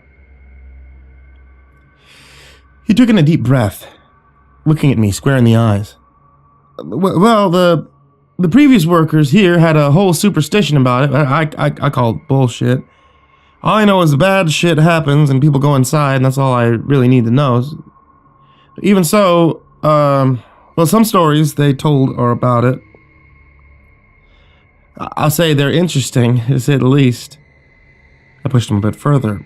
Stories like what? I asked him, hardly containing my excitement.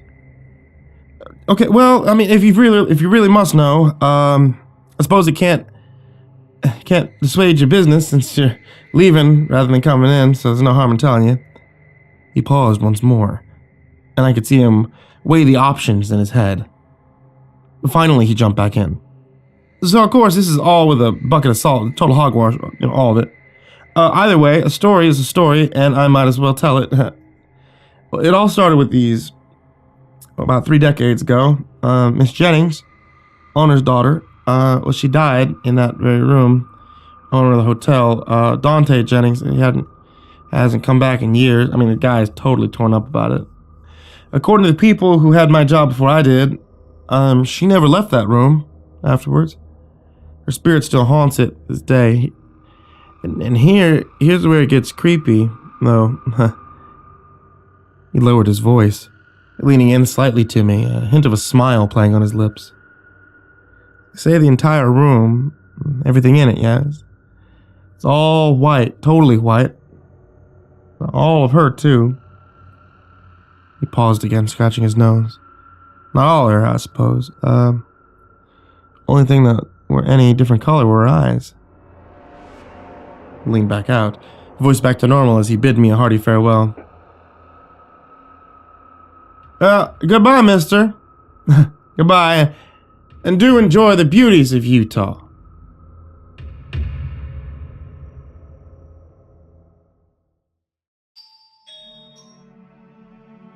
You don't expect to find new things in old houses, particularly when you're living in a house for a decade without any surprises. But one Tuesday in November, while I was putting summer junk into storage, I heard soft crying from the corner of my basement. Jenny? I asked, setting my unopened beer back into my emergency cooler. You know you're not supposed to be down here. The crying stopped.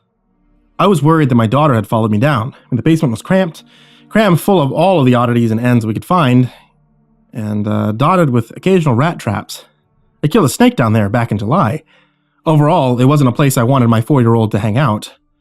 Jenny, I said, moving towards the dark corner where I'd heard the sobbing. Daddy's not mad at you, but You shouldn't be down here.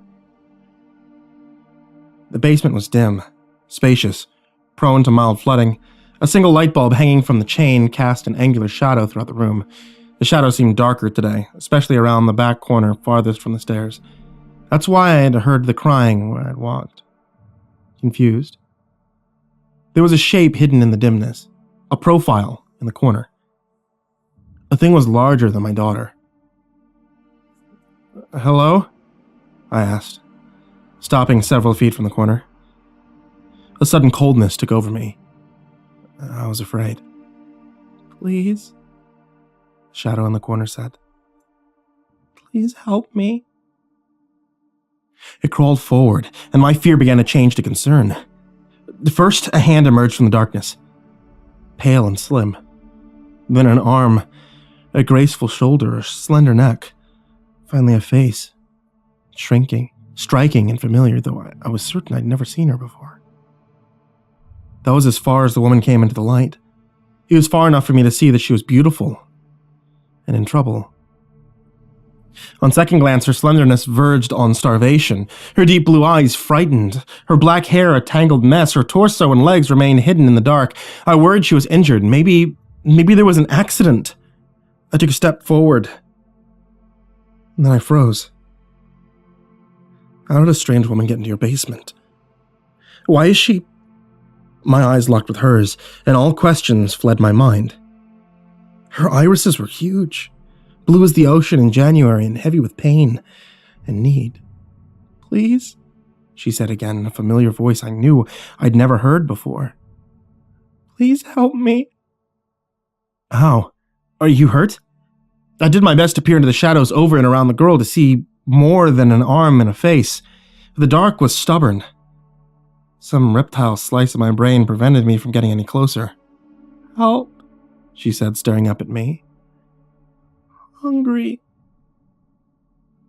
She did look hungry. I could see a hint of ribs under her arm. Her collarbone stuck out clear and bowed beneath her shoulder and neck, her cheekbones sharp as barbershop's razors. Call 911. Call somebody. Those eyes again, catching me like a spider from a tunnel, driving my thoughts far and away. Okay, I heard myself answer. Let me find you something to eat. The girl stared long, head tilted, and then finally blinked and smiled. She had lovely teeth. I felt unstuck when she blinked. My feet were my own again, and I backed towards the stairs. Just wait here, I told her. I'll be back. Just wait, I'll be back. With food? She asked. I didn't trust myself to speak, so I nodded, and I took the stairs 2 at a time. Sarah? My wife was in the kitchen. Pen in mouth, bills and checkbook on the table. Did you use the visa last week? She asked without looking up. I'm seeing weird charges. Jenny was sitting at the nook, coloring in her new book, watching the rain tap at the window. I don't think I used the card, I lied, but not important. There's something in the basement I need you to see. The absurdity of the situation was settling in. A pale, starving girl in the basement? It seemed more likely that I was losing my shit, but on the off chance that I wasn't bonkers, I needed second-party confirmation. Can it wait? Sarah asked, gesturing at the papers in front of her. I stood staring. It's something you should see, though. Sarah tilted her head. Have you been... She made a drinking motion. Again? Sarah gave me a concerned look, the one that shared a fence with her irked one. Hi, Dad, Jenny called, waving from the nook. Hi, Jenny, I replied, suddenly feeling exhausted. I turned to my wife. Never mind about the basement. Never mind about the basement. It's not important. No, I haven't. Haven't what? Jenny asked. Haven't forgotten about my favorite little girl, I said, winking. Don't tell your mom.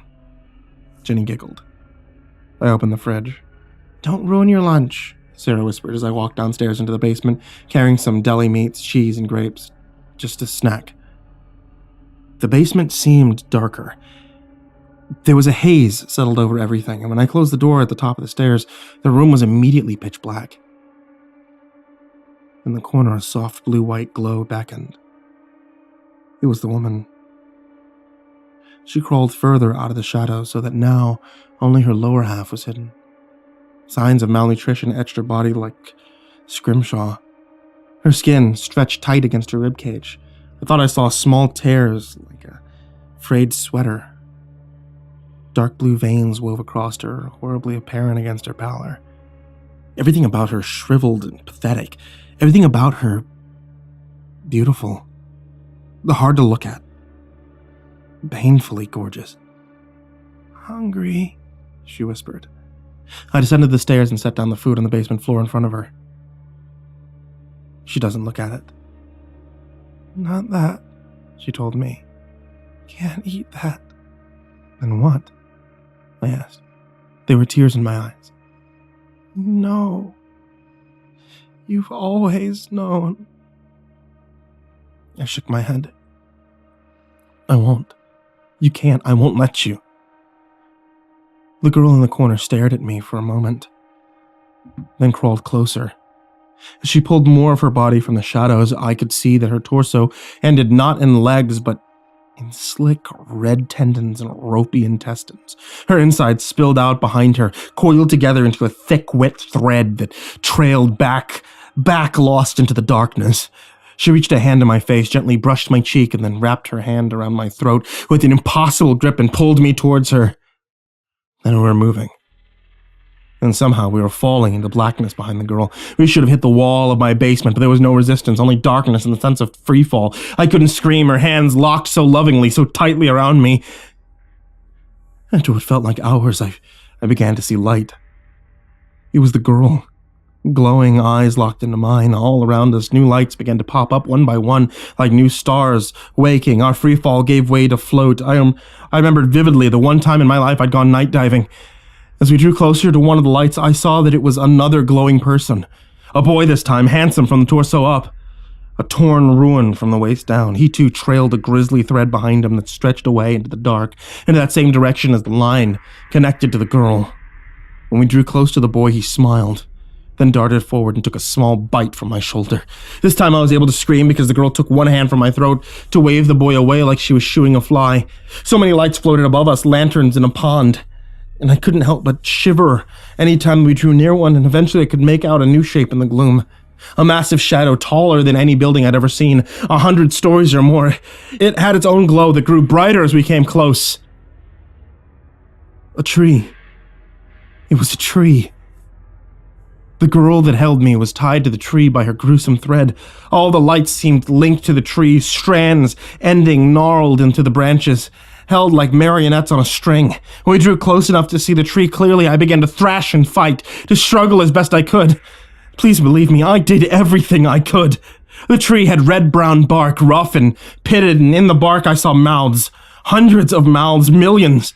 There were every shape and every size, some grinning, some panting, some frowning. The mouths were filled with teeth, perfectly white in some, rotted and broken in others. Some mouths were massive enough to swallow a bus, and others tiny enough to bite a finger.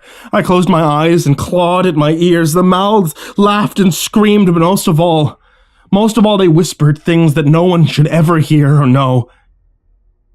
I drew right to the tree. The girl and I next to one mouth, the size of a wood chipper. "Hungry," the mouth told me in the same voice that I'd heard in the corner of my basement that morning. The girl grabbed my arm and stretched it out towards the mouth. I fought, I yelled, I felt my shoulder dislocated from the force of my panic, but I might as well have been trying to fight the tide. My hand went into the mouth halfway to the elbow.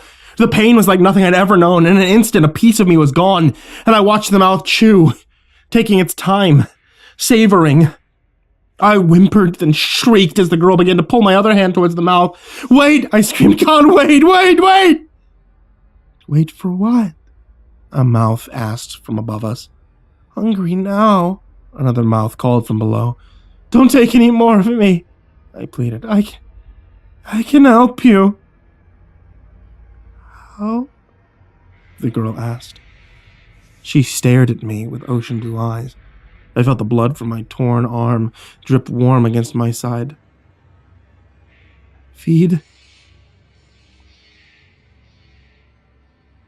I'm writing this on my laptop in my basement. The glow of the screen is the only light.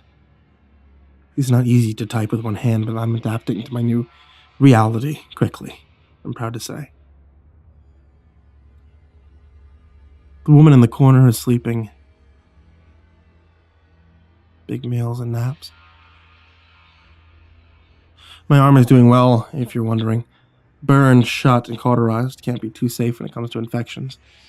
I was lightheaded from the blood loss, but the girl jabbed one of her threads into me, and now I'm feeling right as rain, better than I ever have in a long time. When she awakes, she tells me the most incredible things, like how there's a new star in the sky. A red one.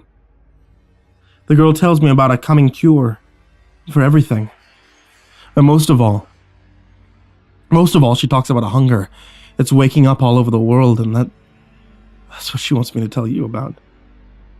Keep an eye peeled.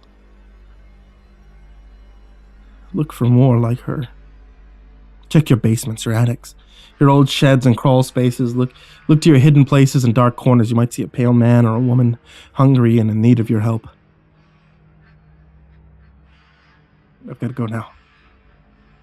Feel the girl stirring through the thread, hungry again. My wife was so annoying when I asked her for help, so reluctant. She really overreacted when she saw my arm, but I know my daughter will be excited to finally be allowed to play in the basement. Jenny? Honey? Jenny, could you come down here? Daddy needs you.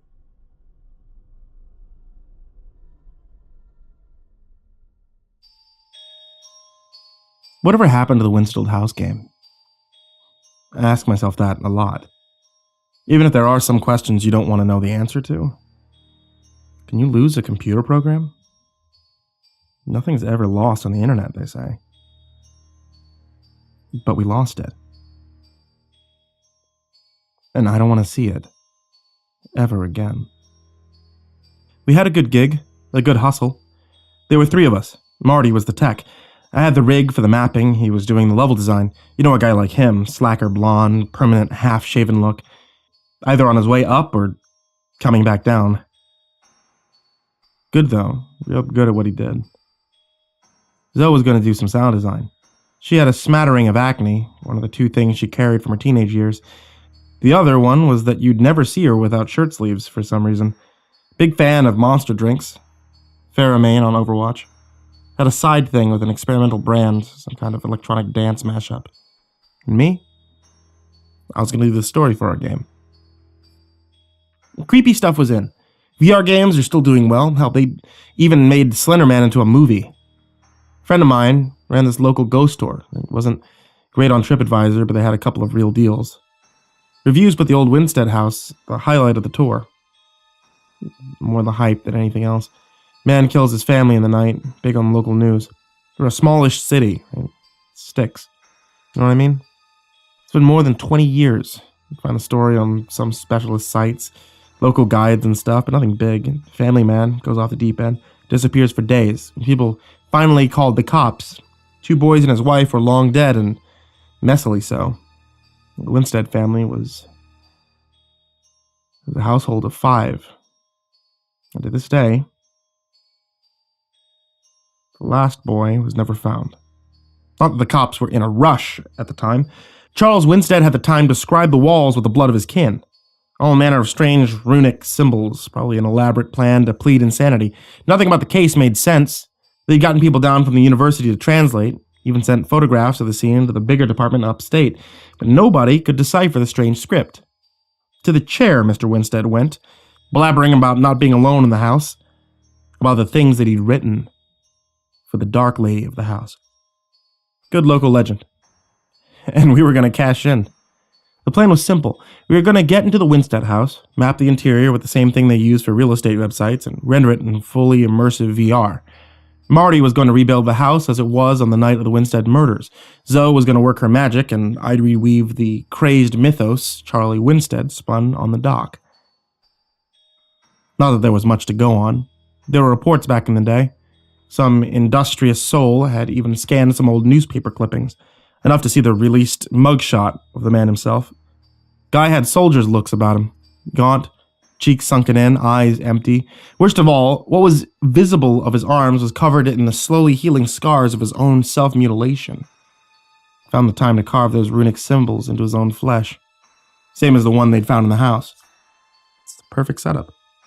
Charles's madness. The setting. I've been lurking on No Sleep and the various creepypasta websites for years. Cribbing something together wasn't going to be a problem. When you think back, when you go over everything you've done, to the point where you say, this is where it all went to shit. The last viable save. A fork in the road. We shouldn't have gone into the Winstead house. Of course, we didn't know it at the time. Things were good. We were going to make something fantastic. Do you want me to say that there was something in the Winstead house that was unnaturally cold to the touch, that there was something at the edge of sight and sound beyond hearing? No. Perfectly dull afternoon. Heat of the summer, having driven all tourists and city folk alike away from the attraction. Besides, it was more popular when the ghost tours had started after dinner. The shadows and lateness of the day did more to inspire fear than the patchwork hodgepodge of the building's backstory did. What's there to say about the Winstead house? Two-story house in the suburbs, where designs hadn't changed in half a century. The normal complement of bedrooms, living room, and kitchen. The walls clean and done up in slightly more modern style, wallpaper over murder, wooden floorboards over dried blood, paint over death. Plinths detailed the slangs in exquisite minutiae. Clippings. Crime scene photos. Interviews with the cops. The forensic techs, the lot. Old Charles had left a hell of a mess. Marty worked his magic.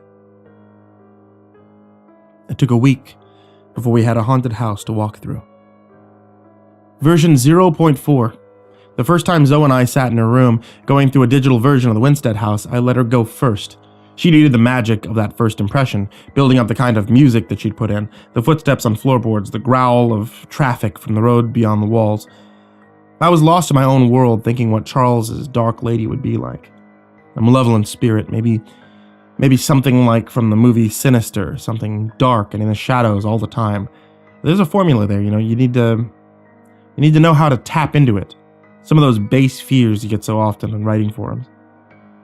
But there we were, top of the roller coaster, not knowing what was coming next, not knowing the little things, the panicking animals before a quake, the quiet stillness before a storm hits, the water racing away from the beach. It's amazing, Zoe said. It's like being there. Marty removed all the tourist bits as well. Busy little man, huh? It's weird. All the photographs in the house aren't rendered properly. Wait, that's not right. They're all turned backwards. How do you interact with things again? Targeting reticle, press E, I think, I said. Basic control scheme we copied from everywhere else. There were clicks as Zoe moved in game, with me standing behind her looking at the top of her head with the Oculus rig on. The straps sitting on her close-cropped brown hair. There was a sharp intake of breath, somewhere between a gasp and a squeak, and Zoe tore the setup from her head. God damn it, she said. What's wrong? See for yourself, Zoe said, handing me the visor. It was like being back in the house again, in HD. Zoe was right, all the pictures in the house had been turned around. I navigated myself towards one of them, interacted with it. The photo wasn't of the Winstead family. It was of Marty, Zoe, and me. Version 0.55. Marty wasn't on our Slack chat and he didn't pick up his phone. No double ticks on the messages we sent him. Zoe and I were getting worried, but it would have taken us a lot to Uber down to his place.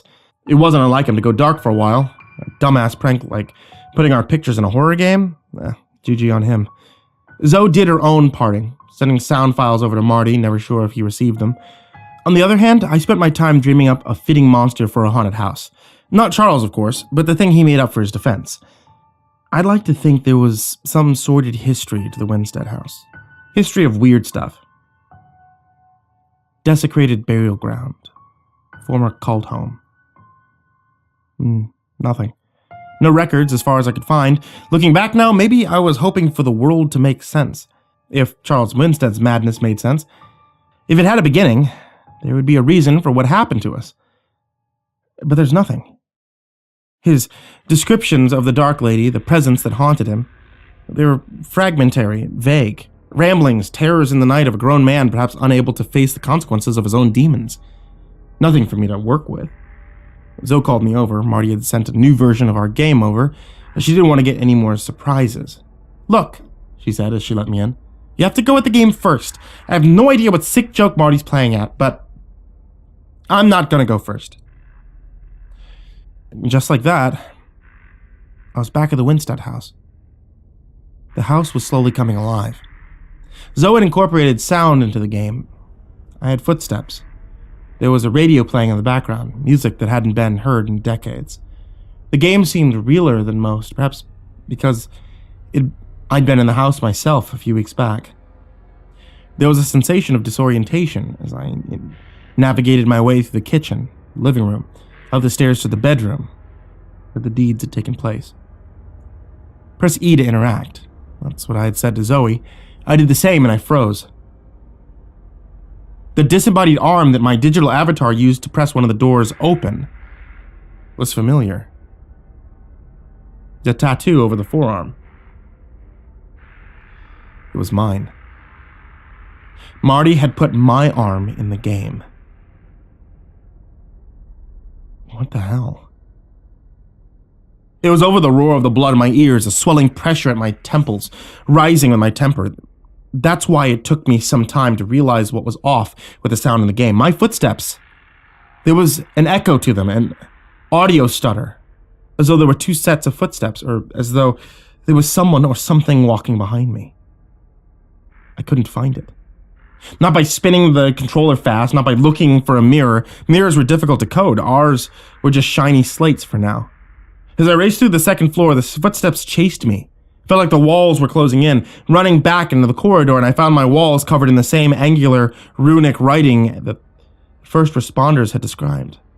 It's a nice effect, though, Marty. Marty, it was very effective. To layer panic on top of this, I grew aware of the sound of breathing behind me, rasping and ragged. In addition to the footsteps, a rattle to the breath, as though drawing air into lungs. Choked with disease. Still, I couldn't find the thing chasing me. I was back on the second floor, up the stairs and looking down the corridor with all the bedroom doors. I counted 4. And that didn't sound right. It took me a while. The 4th door wasn't from the Winstead house. It wouldn't even make architectural sense. In the Winstead house, a window had been at the end of the corridor on the second floor.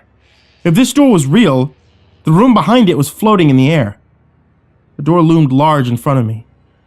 The breathing of my pursuer, the mysterious dark lady, Charles Winstead. It grew louder behind me, except you don't quite get surround sound from headphones, do you? The walls dripping from the Winstead's inscription seemed to be closing in. No, if there was the sound of breathing, it was really from behind me. I felt the gentlest caress of breath on the back of my neck, making the small hairs there tickle. Okay, Zoe, you had your fun. Marty got you last time, now you got me. I yelled, taking my hands off the keyboard and leaving the unknown door there in my field of view. Zoe answered from the kitchen. She wasn't behind me. Version 0.6. Marty's place was exactly how you'd pictured it. Not a great part of town, 2 roommates, whose names he'd forgotten, smelled roughly of the stale laundry and unaired cigarette smoke and unwashed bodies. Zoe heard what I said.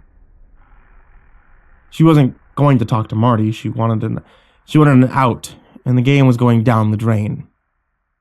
So I had to speak to him. He answered the door at the 3rd ring, and it was obvious from the growth of beard and sweat stains on his shirt that it had been some time since a shower.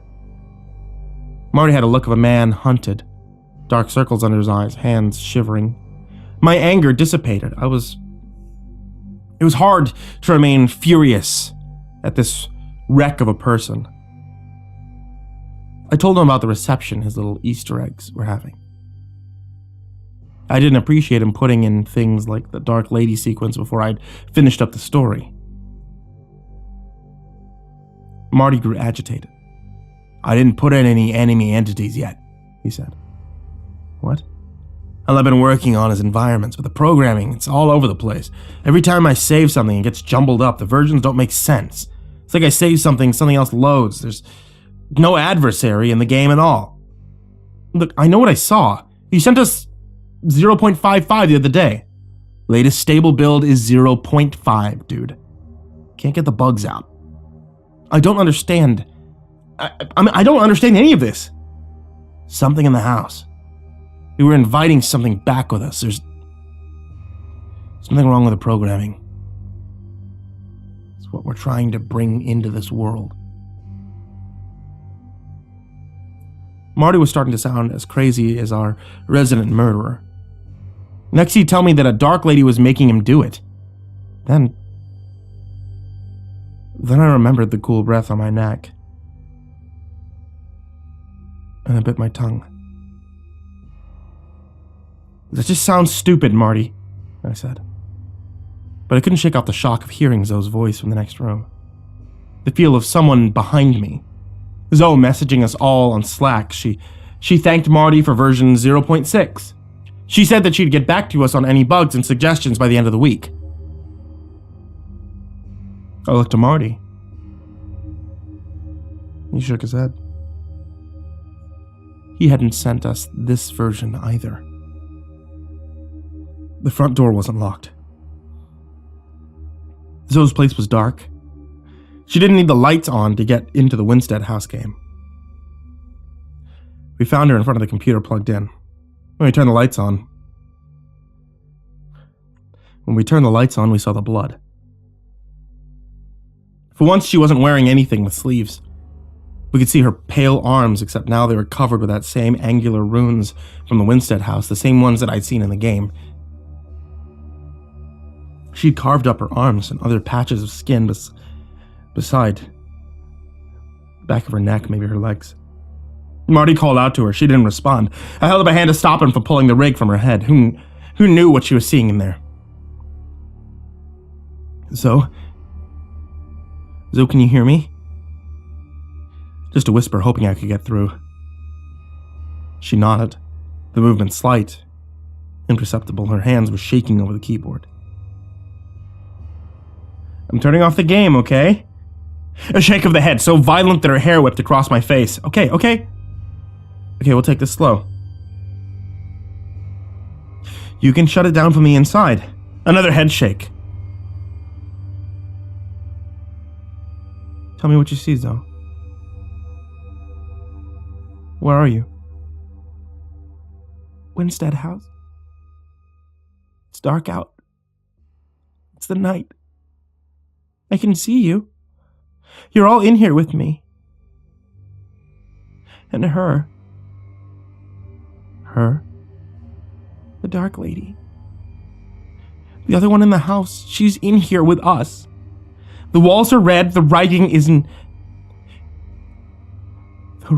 necessary.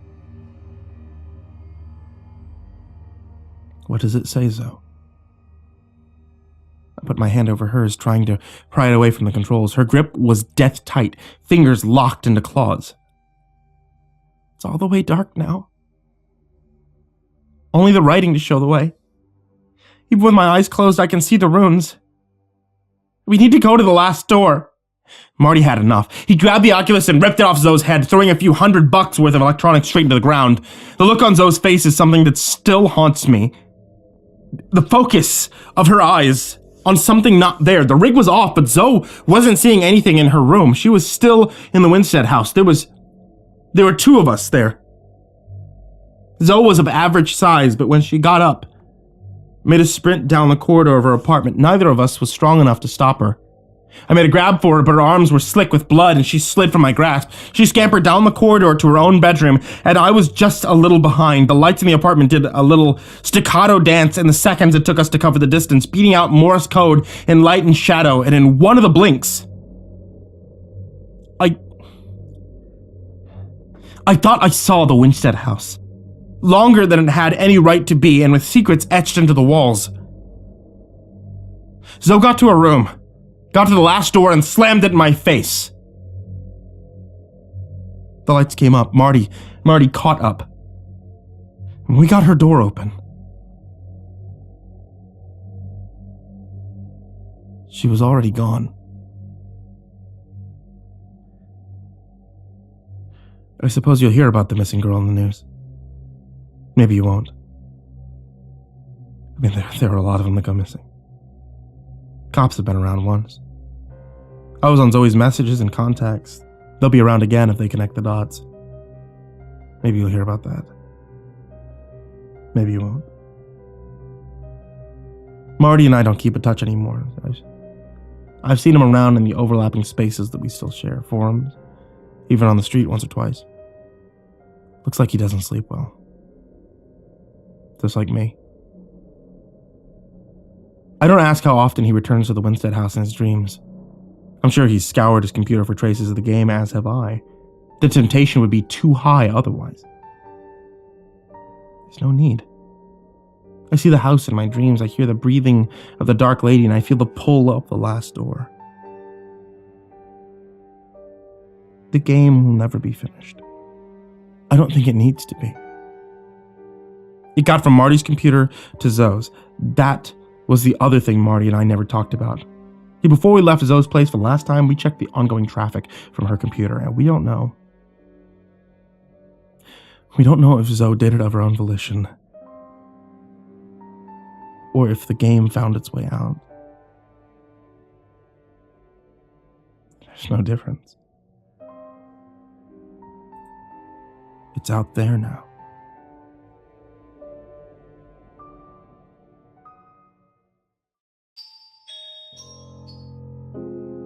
So, life's terrible. Most of you know that. But I will reiterate it. I had to move out of Tacoma, Washington to get a job, which was a major pain in my ass, but I wanted to share more stories with all of you lovely people now that I'm beginning to have a stable life again. I hope some of you guys remember me. It's been a very long time since I posted. Regardless, here we go. So let me tell you a story from my childhood. Even with a strange town like mine, I have many moments of nostalgia from my earlier years. I often fondly look back at my elementary school and middle school years. Hell, anything before I was due to go off to college was a very fond memory. So all you adults out there can probably testify. God, how I wish I could go back to those simpler days. Now, this is one of the few stories from my childhood that I do not recall all that often. And when I do, it sure as hell isn't out of fondness. Let me tell you about the Sunny Friends daycare. My father didn't retire until 2 years ago. He worked many years as an architect in an architecture firm in the nearby city. His days were long and mostly uneventful, but he made some insane money off his job. So my mother was a special education teacher at the local middle school until she got a much better job offer to work as a financial aid officer at a large university about an hour or so away. The only catch was that she'd be working basically all year round and she'd have to go to the office on campus. This is back in the summer between 5th and 6th grade, so I wasn't really old enough to be taking care of myself, home alone for about 9 hours a day. So both my parents realized this, and that's when they reached out to the Sunny Friends daycare. Now, one of the moms my mom hung out with all the time sent her kids, Riley and Carrie, whom I talked to somewhat regularly for a long time, over to the daycare, and they loved it. And my mom probably looked into it for about 2 full minutes and then just signed me up. To be fair, my mother, she didn't normally do this. She pulled an all-nighter once, making sure that the summer camp I went to after completing 6th grade would be safe and enjoyable. It wasn't even out of fear that Jason Voorhees haunted that camp or anything. It's just being motherly. Oh, my mom sat me down one Saturday and explained that she was starting a new job and that I would be going to Sunny Friends daycare during the week for most of the summer. I put up a bit of a fuss, but then I accepted it. That Monday, we arrived at the daycare and my mom kissed me before she ushered me out of the car. Upon stepping out, I saw there were some kids I recognized there. Caden Nowitzki and Rachel Dunn, and of course, Riley and Carrie were already there. Riley spotted me and asked if I wanted to come play with the action figures in the big playroom. I quickly felt myself liking the daycare and soaking up the experience like nobody's business. After the first week, we had managed to make a friend circle. It was comprised of Riley, Carrie, Rachel, Caden, Ivan, Bird, and Eden Duquette. We invented a secret language and secret hand symbols and did everything that 10-year-olds would do together. For the most part, we were the oldest kids there, so not many of the other kids wanted to be friends with us. Connie Winston was almost 12, but she liked to pretend like she was an adult and basically ignored all of us children. She's a prostitute now in New Orleans, and makes about twice my annual salary in a month. Either way, I was quickly looking forward to daycare every day and always wanted to bring whatever toys I could. I brought my Nintendo DS, and we would all play Mario Kart together in the corner. Rachel usually screamed like a banshee when she lost. Having heard a banshee twice in my life, I can say that Rachel had an obnoxiously loud scream and got us in trouble. Other than that, we were usually the saints of the daycare. We took care of ourselves, cleaned up after ourselves, didn't go out of our way to destroy the place, and we knew how to use the bathroom. We became employee favorites, and Becca Thompson would always bring us Snicker bars and Fridays to show her appreciation for being mostly in control of ourselves and potty trained. Miles Vandermeer was 7 years old and still wearing diapers because he was too afraid to, shit in an actual toilet. If I remember correctly, it remained that way until 8th grade for him. Again, we were the saints of the daycare. I remember the day Rachel beat me in a race in Rainbow Road and I knocked over this massive box of miscellaneous crayons out of pure childish anger. And that was the only time I remember Becca, or anyone at the daycare for that matter, being angry with me. I don't even remember getting a bad placement. I think I finished 3rd, and I was just mad that Rachel managed to beat me. Now, I'll get to the strange and horrific nature of the story. Otherwise, why would I be telling you about this daycare? No one would want to listen to something like that. Not here, at least. In the summer of 2008, our town was seeing more tourism than usual, if you could even call people passing through to get to the state park tourism. We also had about 10 different families move into a new suburban sprawl by the apartment building. Compared to 2006 or 2007, we were flush with money and we had no idea what to do with it. The board considered putting it into a YMCA center in the north end of town, but that fell through. I'm not positive this is why that happened, but I feel like it certainly has something to do with it.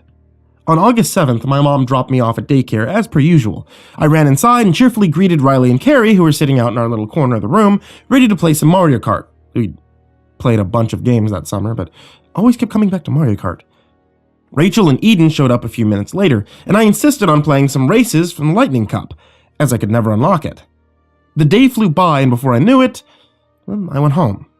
I had also had Ivan help me unlock the Lightning Cup, and played Banshee Boardwalk until the music drove me to near insanity. On Friday, August 8th, my mom pulled up to the daycare, and I was thrilled to see Becca, and got to choose which candy bar I got, since we had been extra good that week. However, she turned the car back around and drove home when she saw 3 police cars in front of the building. And 2 men in biohazard suits walk around the back of the bright blue structure. I never saw the biohazard suits. I just saw the police cars with blue lights flashing like crazy and my mom's petrified face before pulling into a U-turn in the middle of Harper Road, which is one of the more traveled roads in town, and flooring it back home. When we got home, she told me to go to my room and to wait there for her. I protested a bit and asked if I was in trouble. She assuaged me and said that I wasn't, as long as I went up there now and shut the door and let her make a few private phone calls. I did that while she called Riley and Carrie's mom, who had just got off the phone with Eden's mom, and was trying to get the number for Caden's mom. 5 corpses had been found in the woods just behind Sunny Friend's daycare. All of them were of children who attended the daycare. One of them was Ivan. It didn't seem like some monster in the woods killed them, or a cult sacrificed them, or anything like that. It just seemed like 5 random children were lured into the woods by some psychopath and bludgeoned to death with an object like a hammer. Sunny Friends was obviously shut down and left for dead. Every single employee was put under a strong microscope by the police to see if any of them could have done it. None of them were deemed the killer. My mom was able to get a week off, mostly because the financial aid office wasn't too overwhelmed at the moment, so that she could find me another place to go during the week. So about a week after this, my mom and I decided to go check out the new Dollar General that had opened up in town just south of us. Well, we happened to run into Riley and Carrie there with their dad, as they had come to check it out as well. While my mom and dad were talking about the gruesome tragedy that took place at the daycare, as parents do about these things that concern their kids, Riley and I said that we should have a play date since, well, we weren't going to be going back to the daycare anytime soon. Eventually, we went and talked to our parents about it, begging to hang out sometime soon. And our parents caved, probably because they knew that we were in public and they didn't want us to lose our shit. And they'd agreed to set up a play date. Riley and Carrie were getting babysat by Geneva Tatler, who my family knew well as she ran track with my sister. And if my dad could clear it with Geneva, then we could definitely have some quality time to play a bunch of Mario Kart. The day came where I went over to their house.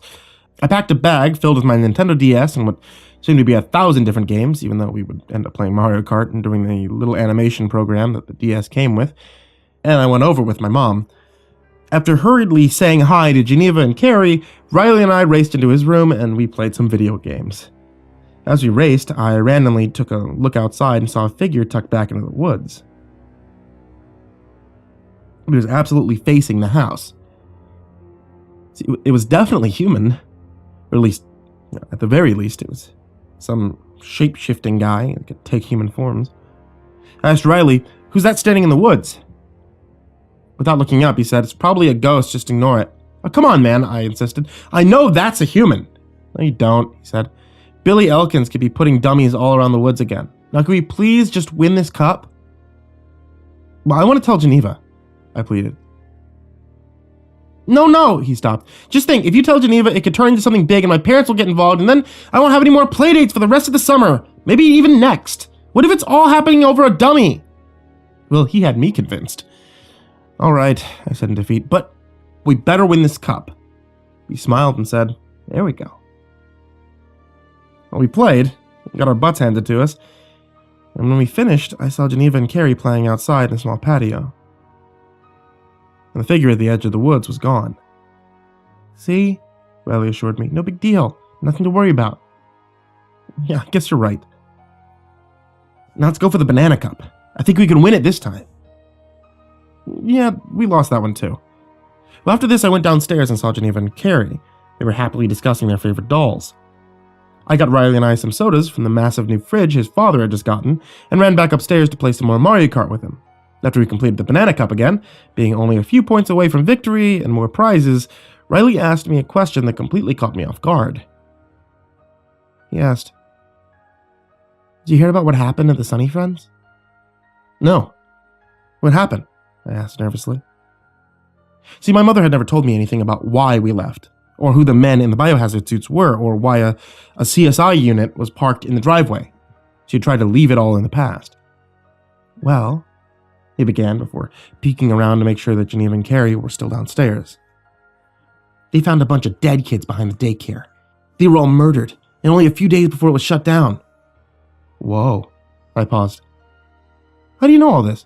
He pointed at the wall next to us and explained that his mother constantly talked to his aunt about some of the things that went down in town, and he heard her talking about the daycare a few days before I had come over. "How many died?" I asked. "I don't know," he informed me. "I heard my mom say, 'Those poor kids. I can't believe that it happened, but at least it was only 5 and neither of my babies was one of those kids.'" I paused for a moment, trying to think of something to say. After a few seconds, the clearest question I could ask came to mind. "Did they catch the killer?" "Don't know," he said. "My mom changed the subject after that. They talked about something called misogyny." Then I connected some blanks that my young, mostly innocent mind had been missing. "What if the guy in the backyard was the killer?" I asked frantically. "What if he was coming to kill us?" "Dude, seriously?" Riley asked, unamused. "That's ridiculous. Actually, that's just stupid. Think about it. Why would he be hiding at the edge of the woods?" I asked. "Because there's a trail that goes over to Cressy Pond that goes behind our house?" he suggested, clearly trying to change the subject. "Come on, man, can we just go back to the games? We can unlock a new character if we try." I frowned at this, but defeated, I opened my DS and said, "Well, let's go get the ghosts." With that, we raced for the rest of the day. Around 6 o'clock, Carrie even came upstairs and told us dinner was ready, and my mom would be coming up to pick me up around 6:45. After dinner and some fun conversations with Geneva and Carrie, my mother arrived. I remember while talking to Carrie and Riley that I noticed my mother trying not to cry and handing Geneva $50, probably for taking care of me on top of the twins. On the ride home, my mom explained to me that I was very lucky that I was able to go over to their house that day, and that it probably wouldn't happen again that summer. Naturally, I'd managed to mostly forget about the murder at the daycare. I woke up around 11 o'clock and I had to pee. Badly. I raced out to the bathroom right next to my parents' room and I noticed my mom crying. See, after I went to the bathroom, I went over to go see why she was in tears and she just shook her head. She said, "It's nothing, honey, I'm just sad." "Because the kids killed at the daycare?" I asked. She slowly looked up at me, dumbfounded at what had just come out of my mouth. "Honey," she began, "how did you know about that?" "Riley said he heard it from his mom." She paused for a moment and wiped tears from her cheeks. "Yes, honey," she said as she sniffled. "I'm sorry that something so terrible happened." She paused again and looked at me before asking, "Did he say anything else?" I was confused, but I told her the truth. "No." "Okay," she said. "Now go back to bed, please." I followed her orders. I went back to bed, even as a foolish child. I still knew that there was more to why my mother was crying. I was determined to figure it out. The next day, my grandfather came over to watch me. He's very good with kids, probably one of the nicest men you'd ever meet. He also didn't bother to hide anything from anyone. I used this to my advantage, and I asked him if he knew anything about what had happened at the daycare. "Mean all those kids that were murdered?" he asked me. I nodded. "Yeah, it's a real shame. And I wonder if the kids that the police found yesterday had anything to do with that. As awful as it sounds, I hope one child murderer is responsible, not a bunch of them." I was deeply unsettled. There was another murder, and it was likely from the same person? It wouldn't be until school started that I found out that the boy who was murdered was Dylan Copperfield. See, he was killed in the same day I was at Riley's, and his body was dumped at Cressy Lake, only about a half a mile away from Riley's house. 3 days after school began, the police caught the killer. The man responsible for these 6 gruesome child murders was Collin Schwartz, an employee of the daycare. See, I actually remember who he was. He often made the food for most of us. Collin was arrested and he was quickly charged with all 6 murders, and he pleaded guilty to all of them. Collin's appearance did in fact match the man who I saw in the woods behind Riley's house. Town also wanted the man who owned and operated the daycare, Jason Holdsworth, held liable for the awful crimes as well. But after all, he did hire Collin. He was thinking that he was an employee that was capable of handling children. And eventually they came to their senses. They stopped blaming Jason, the rest of the town, but maybe not the families of the murdered children. Riley and Carrie managed to stay friends with me for years after that. I drifted apart from Rachel and Eden, and eventually Caden as well. But Riley, Carrie, we were always pretty close. After graduation, we didn't talk much. Added each other on all forms of social media, liked posts, saw stories and such. We rarely messaged each other. As far as I know, everyone from that group except for Eden disappeared at April Fool's Day. And I don't know about Caden. The last time I talked to her, I'd kind of insulted her boyfriend's intelligence, and she wished to no longer speak to me. Hell, she might not even be living in the town anymore. Well, Collin Schwartz is serving 6 life sentences. If he hasn't already, he'll die in prison.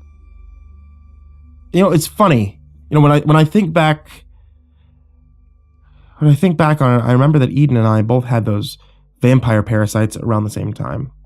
Both got our families very sick as well. But no one I was friends with at that point got sick.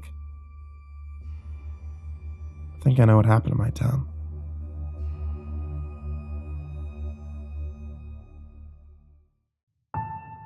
Hey there kids, it's me, MrCreepyPasta, and we are back after Halloween.